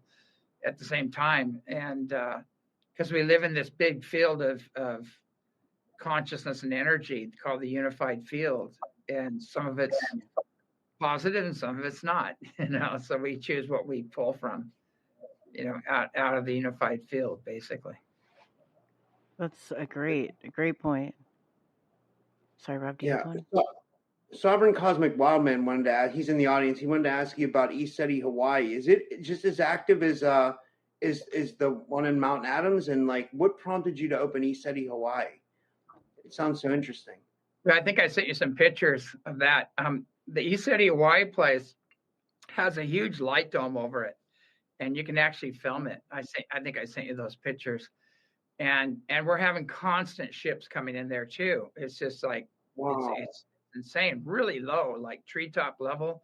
You see palm trees behind the ships coming in, and they come out of the ocean there too. There's a base out in the ocean off of our place, and they come in, they put on a whole show for us. And we've also had other beings come there. We've had masters appear there, and we've gotten photographs of them. And we got one photograph of the night marcher that showed up. And they are real. And the Menahunis, come around. But the activity there is crazy. I go out at night and I'll get like 20 or 30 ships, and really low. And the Hawaiian culture, it's, you ask them. You ask the elders there, where did we come from? And they point to the Pleiades. So they know, they're very aligned with the Pleiades, and they know what's going on. But in the one in Hawaii, it's just 7.5 acres, and it's a coffee plantation. And I have to go back, and we have just a bumper crop right now, and we don't have anybody to pick it because a lot of them got deported. But so we need some coffee pickers here pretty soon. But the problem is we only have like one bathroom, and it's a 1-bedroom house and 1 bathroom. So it's kind of primitive. And we've got to figure out the logistics on how we're going to make that happen. But a lot of people come, and we have showers, and they come in tents, and we can organize that. But it's a lot of work, it's a lot, but it's like a meditation when you're picking the coffee. It's like there's an old saying, weed your garden, weed your mind. And the beings are there, and they're downloading, and they're working with you. And a lot of people get healed and have huge insights and release things. They don't know why. They don't know how it happened, but it just happens. I'm a coffeeaholic, I love coffee. I drink it all throughout the day. And when Nicole told me that you had the coffee thing, I got so excited. I was like, man, I got to try that. I'd love to. What kind of roast do you make? And like, is it a dark roast? Is it a light roast? Yeah, it's a dark roast. It's the original Arabica, the ancient plants that we have. And we came and it was totally overgrown. We came and we cleared all the vines off of it and stumped it. And now it all grew back. And now it's like 9-12 foot tall coffee trees and just full. And we're having a bumper crop there. And I've never seen, there's a lot of energy goes into it. And, people are calling me like Juan Valdez out there. I've got my little hat on. I just need a burro. And, we go out there and pick the coffee, but energetically, I'm doing clearings the whole time while I'm picking the coffee and things like that. But, and we pick it, we pulp it ourselves, we dry it ourselves, and then we take it and have it roasted. And everybody that drinks the coffee said they've never tasted anything like it. It tastes like Hawaii. You don't get a headache. There's no bitterness to it. It's not cut. It's like the whole bean. And, it says on the thing, it's out of this world, That's like, so cool. Yeah. But it's not the same coffee, but we haven't put it online or anything. We've just been selling it, as people come to the ranch, we've been selling it there. But I've got to start marketing it because we're getting overrun with it. We're getting too much coffee. Yeah. Yeah. Sorry, go ahead. That really I said that really perked up the chat. They heard coffee, and it was I loved it. They said they're looking. James, I'll work there, said Amy. There's another. Oh, go ahead. Sorry. Coffee is like tobacco. Tobacco, if you get a really good strain of tobacco, all natural, don't add anything to it. it has amazing healing tech, and there's a lot of research. I think it's Bruce Artis, I think his name, talks about that. It blocks the spike protein, does amazing stuff, but it has a lot of curative effects. And if you eat the cherry, because there's a cherry and then there's a bean inside the cherry. If you eat the cherry, it like totally knocks out Alzheimer's and all these things. It's amazing. And people don't realize that coffee has as long as you don't cut it. So let's say I was an Illuminati guy and I wanted to really mess up people. Well, everybody drinks coffee, so what am I going to do? I'm going to put all kinds of crap in it. Everybody smokes tobacco. I'm going to put all kinds of additives in that and things like that. But if you get a lot of these, it's plant medicine. If you get it, if you get the real stuff uncut, unaltered, close to the earth, it's good for you. It's like I don't have any vices other than coffee and bad jokes. I have bad. That's okay. My jokes are bad too. But I love the coffee. That. Yeah, I make coffee every morning. I have a nice cup of coffee, and people that drink it, there's gourmet people that drink and they go, "This tastes like Hawaii." They said, "I don't know what's in this. What do you do? How do you do that?" And I said, "It's from Hawaii." It's like, but we do everything just close to the earth. We don't cut it, don't add it. Don't just do everything as natural as possible. Yeah, I've heard that about when you're saying about the nicotine though, or the tobacco. They say that nicotine can be it can have like a nootropic like effect. It can be like a neuroprotectant on the brain if you get like the right kind of nicotine, not like the bad stuff they sell us, right? Yeah, definitely. Like Mark Twain, all those guys smoke pipes. All the great thinkers, you go back and you'll see them with a pipe. And because they know, that's when it opens the nicotinic acid, opens the mind, and it brings insight, it brings things. And so, but the bad effects are usually because of the additives or over abuse. Of anything, you can have adverse effects. Yeah. But I used to be really against nicotine and coffee, and I was like a purist for a while, and then I started realizing that a lot of that's just mind control stuff. They don't want you to keep yourself healthy or awake. They don't want those things to happen. Yeah, I agree 100%. I think Sovereign Cosmic Wildman had another question. Yeah. I can see if I can find it. He always has good questions. He says, could you tell us about the orbs strange lights pose as cars and homes around Mount Adams? About what now? The orange lights or orbs? He says, tell us about how orbs strange lights pose as cars and homes around Mount Adams, he said. Oh, well, the mountain up there, there's no, where we film these, there's no roads. It's all wilderness area. And especially on the middle and left side of the mountain. On the right side of the mountain, there is a trail that people park way over on the right side of the mountain. They hike up this trail, and it's called South Climb. But what we're filming is full on the left side. There's no roads up there. You can't have any vehicle. There's nothing you can have. And the luminosity of the mountain's 13 miles away.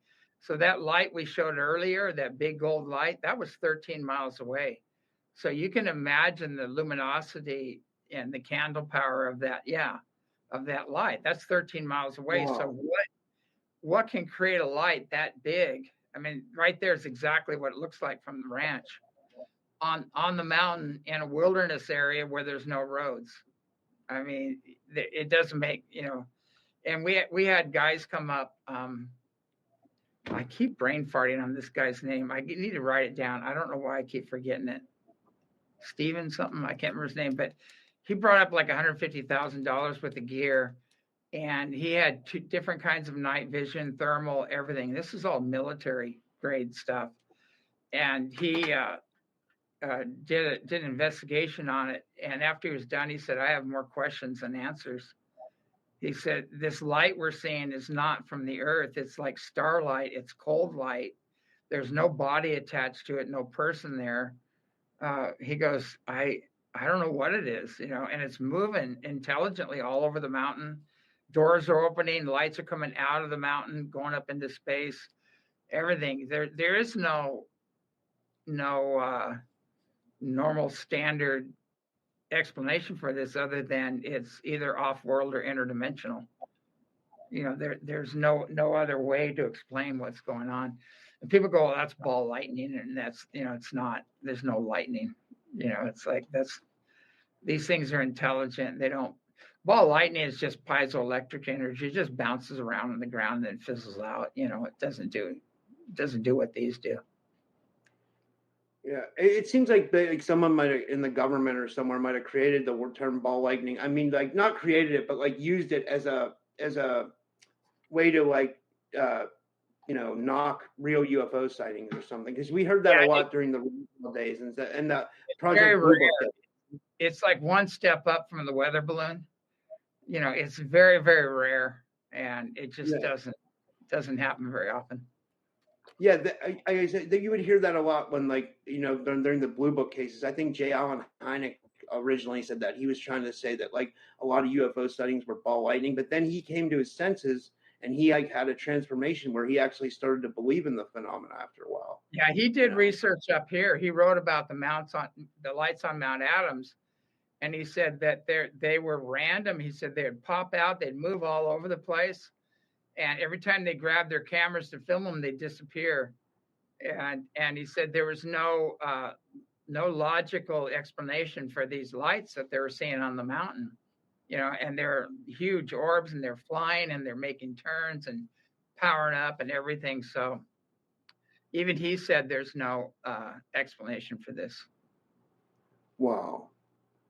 It's amazing that you were able to find another place just like it in Hawaii too. I think that's amazing. It must be like you must have the Midas touch for ET contact or something. It's kind of weird, because it's like what came first, the chicken or the egg story. But I was guided to these places, and it's just definitely. Extreme inner guidance to go to these places, and the ships were here. I mean, they were at those places, but not very often did you see them. And as soon as we go and start doing work there, all of a sudden they just show up everywhere, and there are just tons of them.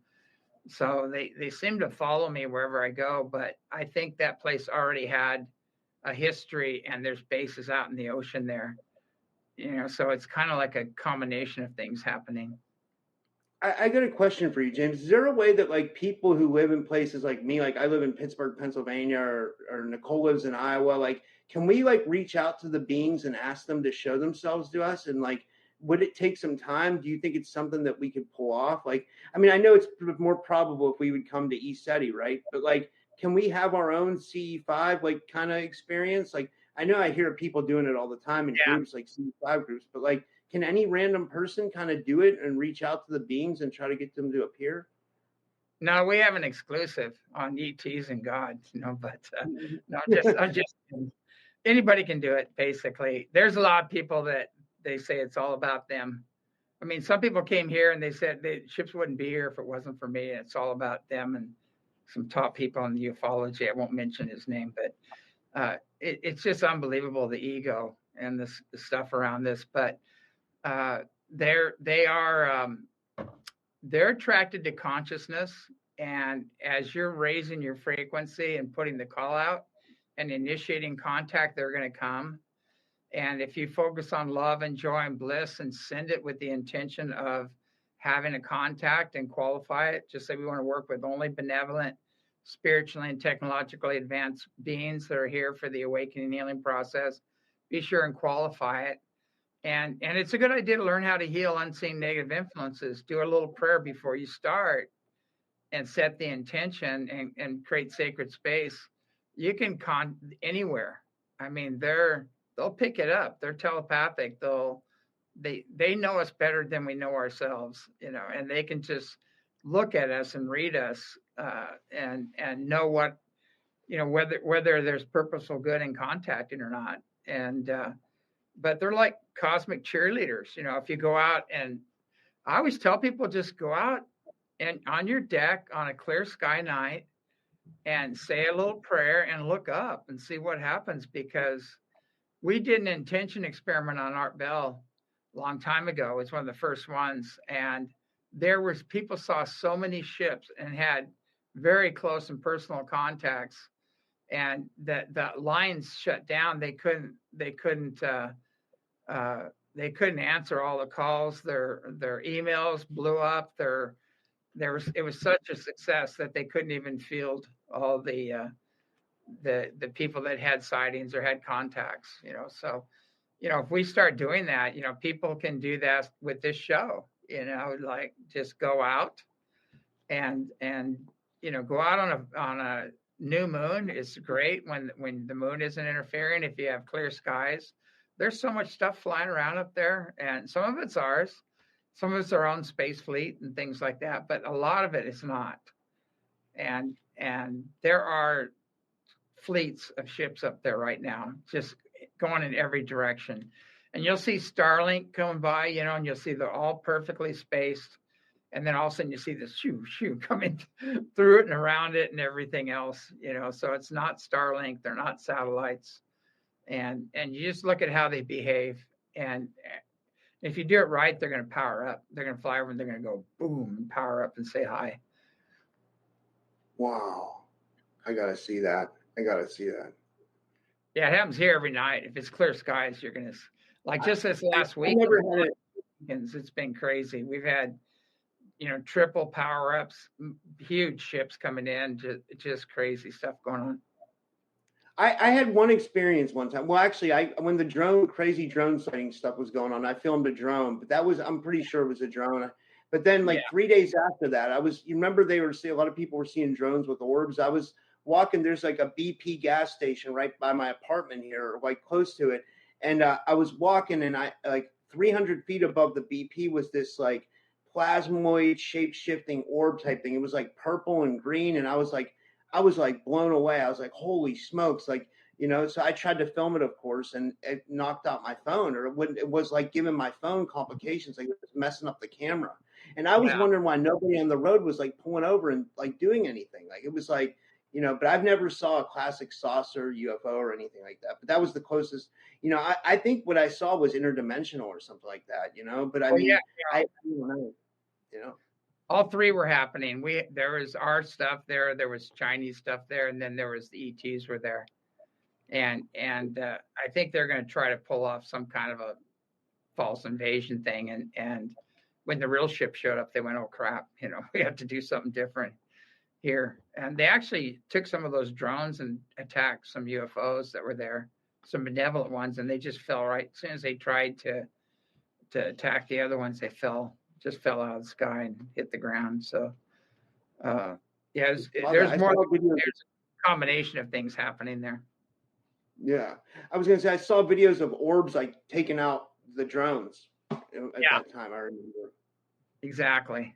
Yeah. So yeah, I saw one drone with a laser thing on top of it, and it was trying to shoot at a UFO, and it came in and it was going choo choo and started shooting, and then just all of a sudden you see a little flash and it just fell straight down. Didn't even affect the UFO. Didn't do anything. Wow. But so what would you see? Rob's really never encountered like something, completely out of this world that he's been that close to.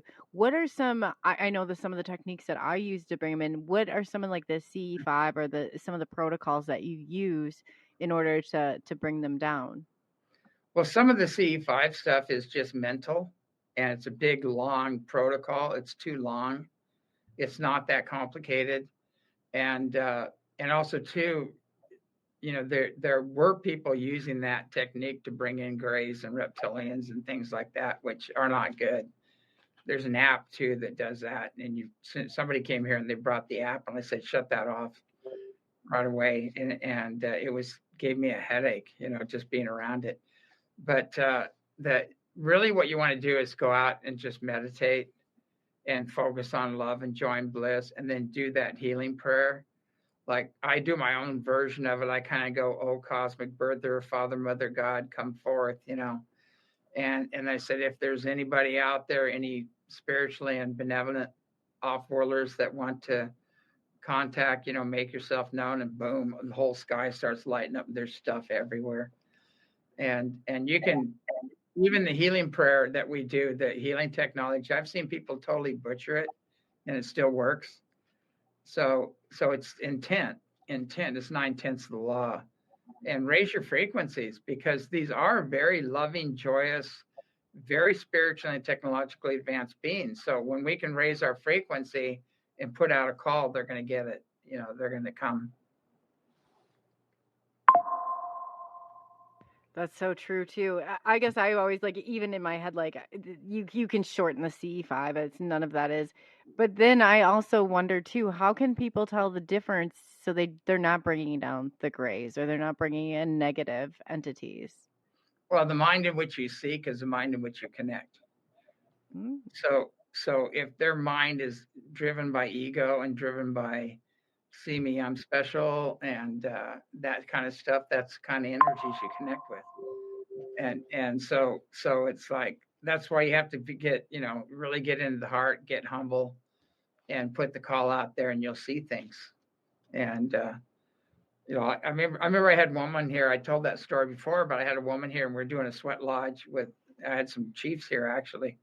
We're all doing a sweat lodge, and this one woman's going, "Hey, I want to see the ships. They've got to land. They better land, And then we did the sweat lodge, and then we came out, and I told her, I said, when you come out of the lodge, you're in an altered state, and you're ripe for contact. So just be ready. And this huge golden ship, like kind of goldest orange ship, started coming in, and she ran, and she was grabbing a tree and hanging onto it. So you think you're ready, but you really got to get rid of the fear. And we think we're ready until it happens, and then that fear kicks in, and they don't want to generate fear. They don't want to. But if you do connect with them, you feel this loving exchange that erases the fear. If you don't feel that, I always say, if you don't feel kind of some love and joy and bliss coming to you, if you're not excited, if you hear the people in the field here, they're all excited. They're all like, I love you. And they're all trying to connect. And that's what creates the connection. And you bring in the benevolent ones, the malevolent ones get the hell out of Dodge. They don't want to be around when the good ones are around. So that's how you deal. I always tell people, in the interest of national security, we need to align with the benevolent ones, because we're totally outgunned. We're definitely. It's so far beyond ours. And there are some negative ETs that have some technology far beyond what we have. So we really need to align with the benevolent ones. And luckily they're cleaning house, and they're helping us anyway, even though I guess enough have asked, and they have enough people that incarnated that are waking up, that are asking. So they're helping more and more. But the more people ask, and the more we raise our frequencies, the easier it is, the more help we're going to get. Yeah, so if everybody's watching, we need to be reaching out, and we need to be asking. Is there a way that you think that, be careful what you ask for, is always what I say. Like, is there a way that, or something that people can say, or how often should you say it? I know that. Well, that's on our site. It's on the website. And so you can go into the website and get the prayer there. It's under healing prayer, and it teaches you how to heal unseen negative influences and create sacred space. So I would definitely do that ahead of time, and then qualify, make your intent, qualify it. Like, I want to work with spiritually and technologically advanced beings that are here to assist in the awakening and healing of humanity and the earth, and qualify it. And it's pretty simple. Your intent is 9/10 of the law. So if you have an open mind, loving heart, pure intent, and you put it out there, you're going to experience the good ones, Absolutely. Yeah. So I put the ECETI .org for anybody who's listening. If you're on the audio side and listening, I encourage you to go and check out James's work. it's impeccable. It really is. Start digging through. He did release video footage. It's out on all of his platforms as well. I encourage you to go and look at the pictures, go and look at the videos. Like you said, you can hear the people in the background. They're cheering, they're excited, they're happy. Like all of that is just absolutely amazing. I think too is that we have to be brutally honest with ourselves and ask that question. Why has disclosure been a 70-year fail, and why do we only have a fuzzy tic tac? And Yeah. it's because it's a controlled narrative, and Hollywood side of it is just entertainment. They're not part of disclosure, and the government has their thing, and they're not even touching the tip of the iceberg. They don't want to deal with the spiritually and technologically advanced groups. They're way out of their league. And so it's sad that we're not, and that's what we've been doing. We've been giving our power weight to the controlled narrative and planned opposition and chills and this big F fest that's going on, and we have to step out of the box and try something different, like Einstein said, and then we're going to have contact. Absolutely. Absolutely agree. And We're empower the individual here. We don't have followings or anything else. Everything is designed to empower the individual to make their own personal connection with, God, Creator, Great Spirit, whatever you want to call that, and the benevolent beings that are, we call them the beautiful many, masters, saints, and sages, and off-worlders that are here to help. And so, people make their own connections and get on with their own unique purpose. And that's what we're focused on. We're not here for, I don't need to be famous. I'm more famous than I ever wanted to be.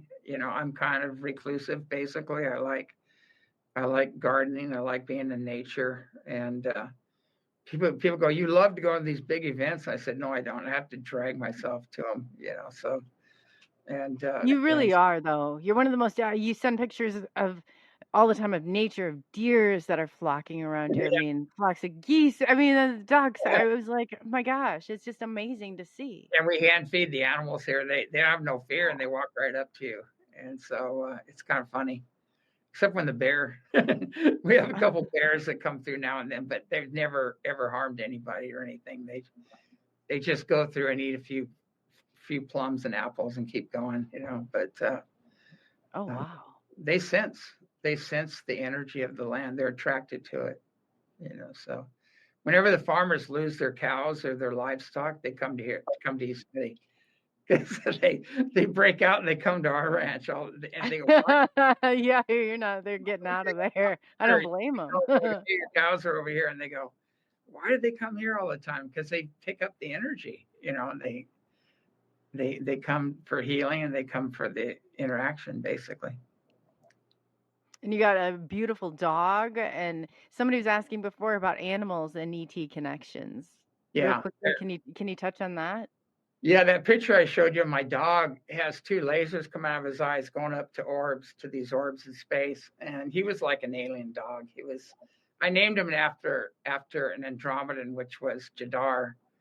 There's a being named Alpha Jadar who's like a warrior type Andromedan, which are mythologically known as archangels, and he kind of lived up to his name. But he's not with us anymore. He crossed over.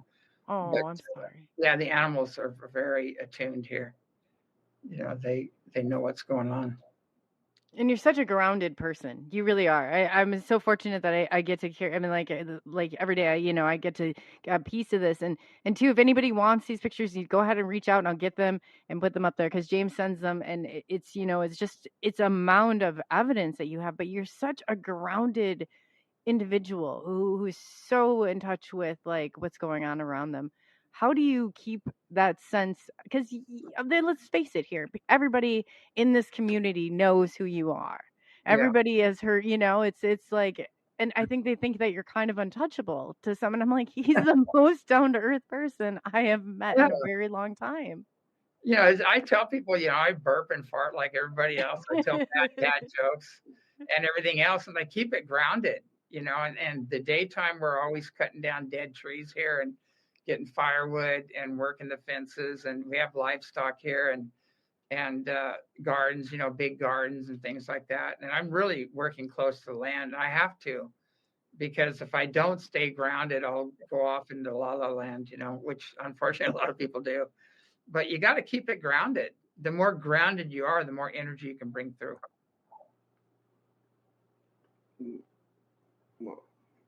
I agree.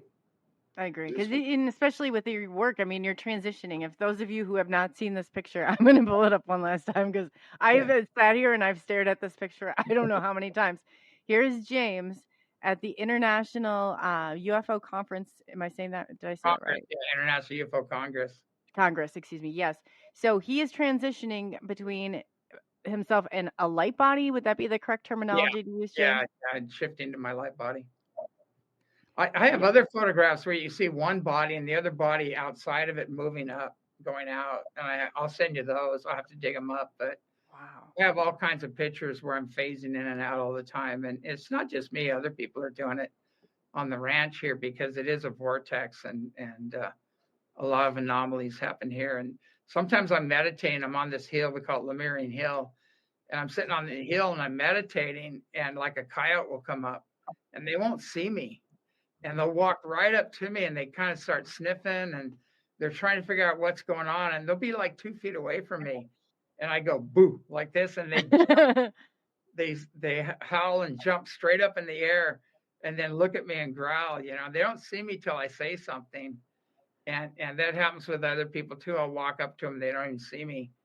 And I go, how's it going? And they just jump out of their shoes, when it happens. But it's kind of like, I don't do it on purpose, but it's just something that happens, and it's not that hard to phase out. It's not as hard as people think to phase from one level to another. It's much easier than people think. Well, usually people can't do it when they're on stage in front of an audience. I mean, it's like that right there is phenomenal. I mean, when I'm on stage, I'm not even speaking. Even these shows, stuff's coming through me, but they're orchestrated on other levels. But I always tell people like the Native Americans say, you have to become like a hollow bone and just let spirit flow through you. And the more you can do that, and I spent my entire life trying to be nothing, not trying to be something, because out of the nothing comes everything, and you're connected to everything. But so many people are trying to be something, create a name and become famous and everything else. And it's actually the opposite. Wow. That's so true too. That's so true. Yeah. So it's an I guess too, because, only the ego needs defending, and you're going to get chewed up and spit out in this field. That's what they do. And so you just smile and you say, I'll see you in your light review, have fun with that. You're going to hurt yourself. And they can say whatever they want, throw whatever dirt they want. It doesn't matter, because I know who I am. I know what I'm working with. And they will, there's a lot of jealousy and competition, and it shouldn't be there. We should all be working together. And, it's really weird. I train people on how to do this. I give them the tools and techniques. And I said, here's the footage. You can take the footage and run with it, And instead of doing that, they don't. I don't know. I've never seen anything like it. Me either. They end up turning on you and trying to. But that is kind of, when they go into spiritual ego and then they go into narcissism, it's over. You can't reach them anymore. And then they just have to go out and have their experience and. Let the universe teach them. What do you say? I'll see you at the review. Yeah, I'll see you in your light review. Light review. That's a good one. I'm going to use that. Because they do. This community goes wonka, like crazy bonkers. I mean, It's unbelievable. To me, it's like when these guys, when I had Corey Good speak at the ranch, I had everybody attacking me, and they go, "You're never going to speak again. You're never going to do anything again." It was unbelievable. I go, "You got to be kidding me." And so I just documented everything that they were saying. And they said, we're going to destroy your character and so I documented it all. And then I put it out. I released it. I said, look, this is what these guys are saying. And I'm totally transparent, and I don't have anything to defend, and all the stuff they came up with, some of it was impossible. And it was so ridiculous. It was like they're saying I was the head of a Russian bestiality group, which I don't even know what that is. I don't even know what that is, and that's how far it went. Oh, it's so You know, true too. like I'm Oh, gay, God. I'm a womanizer, and I go, you guys got to pick one. You can't. And they do everything to assassinate your character, and if they can't do that, then they will actually physically try to assassinate, which has happened several times. But I've always had protection. But it's really sad that this is going on, and you're never going to have disclosure with the spiritually and technologically advanced beings that are really going to help us take this quantum leap in consciousness and restore the planet and bring in the fearless energy, the healing technologies. It's not going to happen while this exists. And people don't realize that they're a detriment to disclosure when they engage in this kind of energy, in the competition and all the other nonsense. They're not, no self-respecting advanced ET is going to have anything to do with that. That's true. Basically. And every year they go, we're going to have contact. The ships are going to show up. Every year the conferences say all this stuff. They're going to come down. They're going to walk among us. And every once in a while they do, but you'll never see them. You'll never know who they are, and they're not going to make themselves known. Contact in the desert, we had MUFON counted 85 ships when we did an intention experiment to bring them in, which are very nuts and bolts people. And another guy batted zero there that was the top of the food chain, as far as C5 stuff, and he batted zero because the benevolent ones came in and cleared out. They cleared out the space. But that's that whole other, it's collapsing. That whole other program is collapsing in on itself. And so I love this master teacher I studied with. He said, everything comes from one point and it expands out and it all comes back to the same point. And he said, be the point, and I like that. Yeah. And he said, don't go and try to make it happen or everything else. Just be true to yourself. Just let the information go through you. Be true to yourself, be the point. And don't worry, it's all going to come back. They'll all try to distract and derail and everything. And it's all going to come back to being authentic. Who's authentic, who's not. Who's the point, basically. I like that. I do. That's great. That's excellent. I guess in closing, we've kept you, Rob. Do you have anything from your side that you wanted to? No, just say thank you. This was amazing. I thought this went great. We had a good turnout. A lot of people showed up, and I think the audience really enjoyed it a lot. So thank you, James. Yes, James. Thank you so much. But can you, before we even let you go here, can you tell everybody where they can find you at and the best way? Yeah, we do have an ambassador training, self-mastery training this weekend, actually. And there's still openings there. It's kind of late notice, but there's still openings for that. And if you go to ECETI.org and just click on events, and you can find it, what's happening there. And there, people, it's life-changing for people. You're going to be totally validated in your beliefs when you come here, because you're going to see the ships, you're going to experience the beings, and you're going to walk away with tools, on how to clear unseen negative influences and how to create sacred space and things.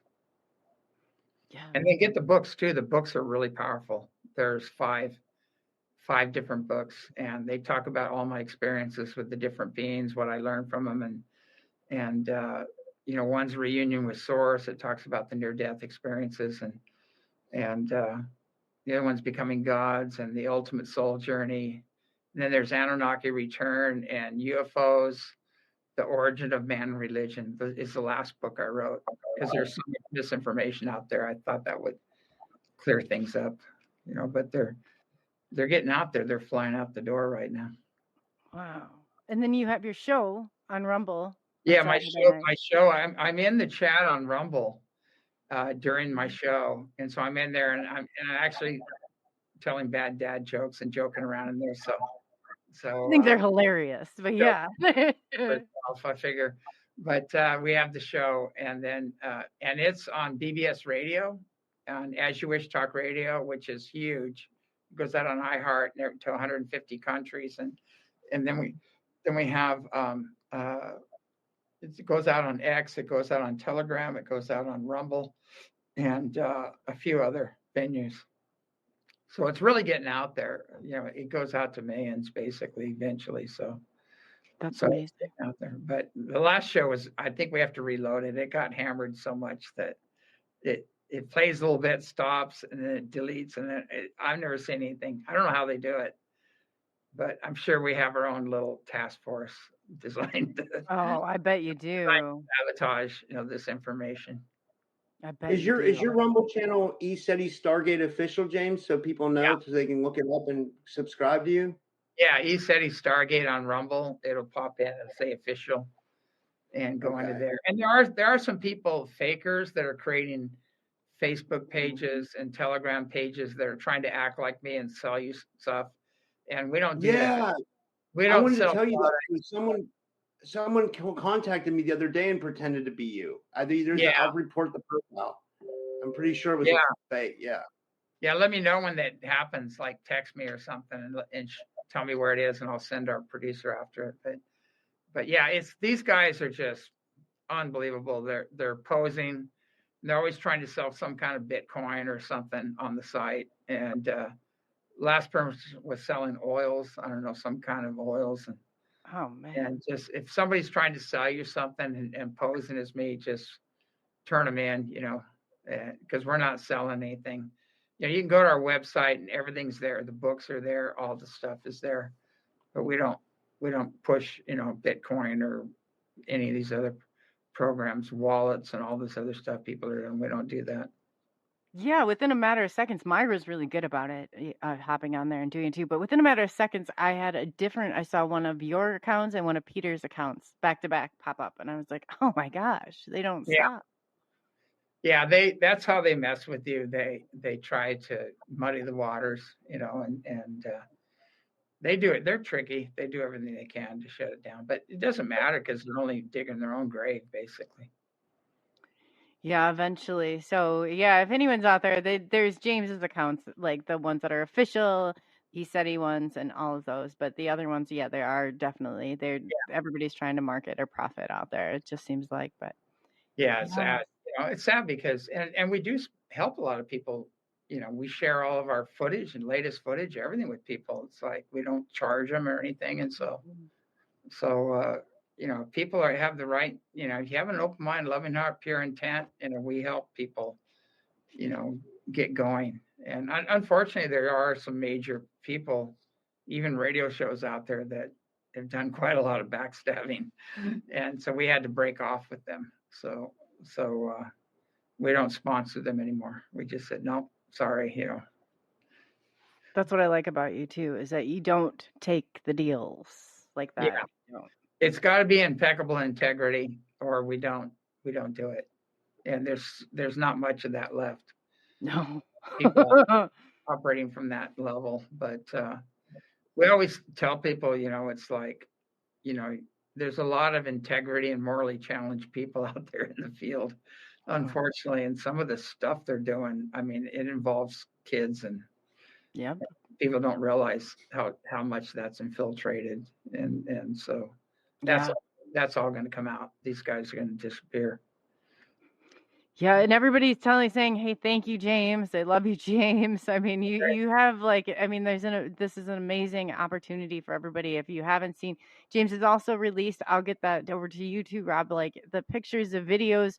There's a mound of evidence, and I encourage you to go to the source, Mr. James, and his accounts, and that we've listed too. In if you look into the description and all of this, and go and see it for yourself. And we just put together a compilation of the past 2 weeks, and we'll send you that too. It's amazing. It's just like, holy smokes, when you see it. Yeah, it's not, and the excitement. Yeah. The cheering, I just love it because you can tell it's like in the background you hear people like, yay, oh, like I was like, oh man, did we miss out?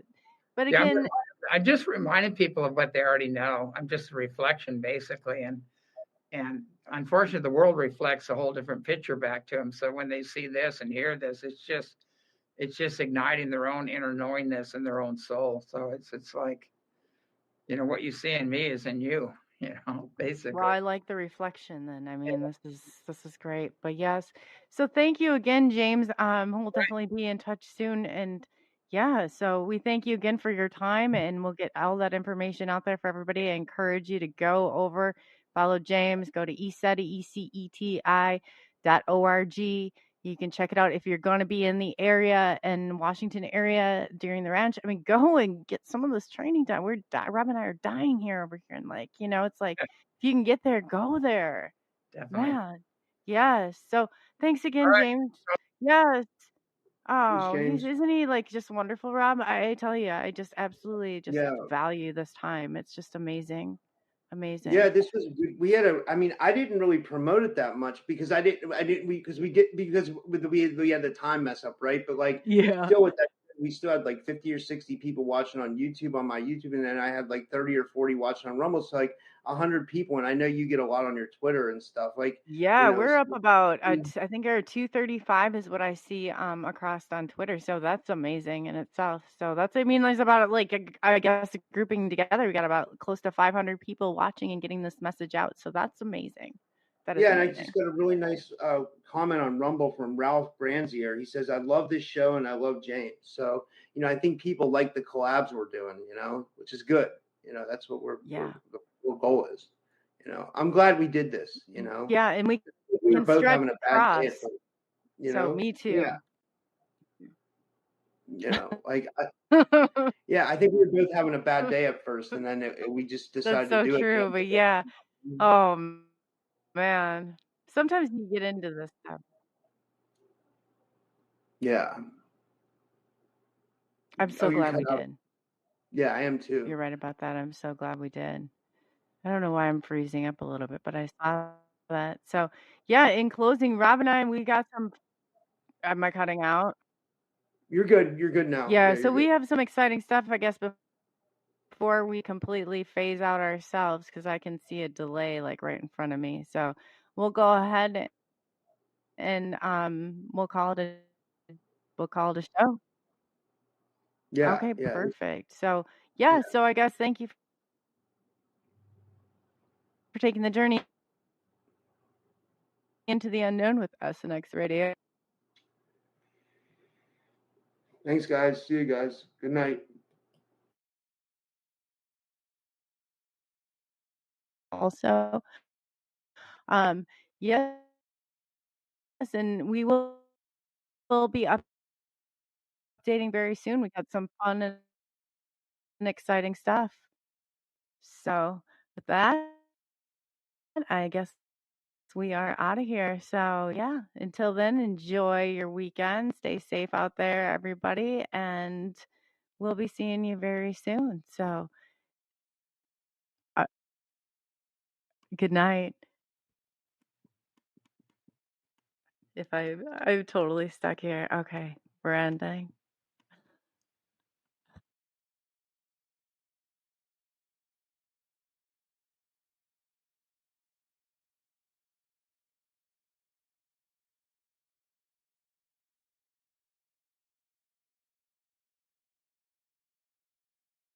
Well, so we are officially ending it now. Can't even believe it.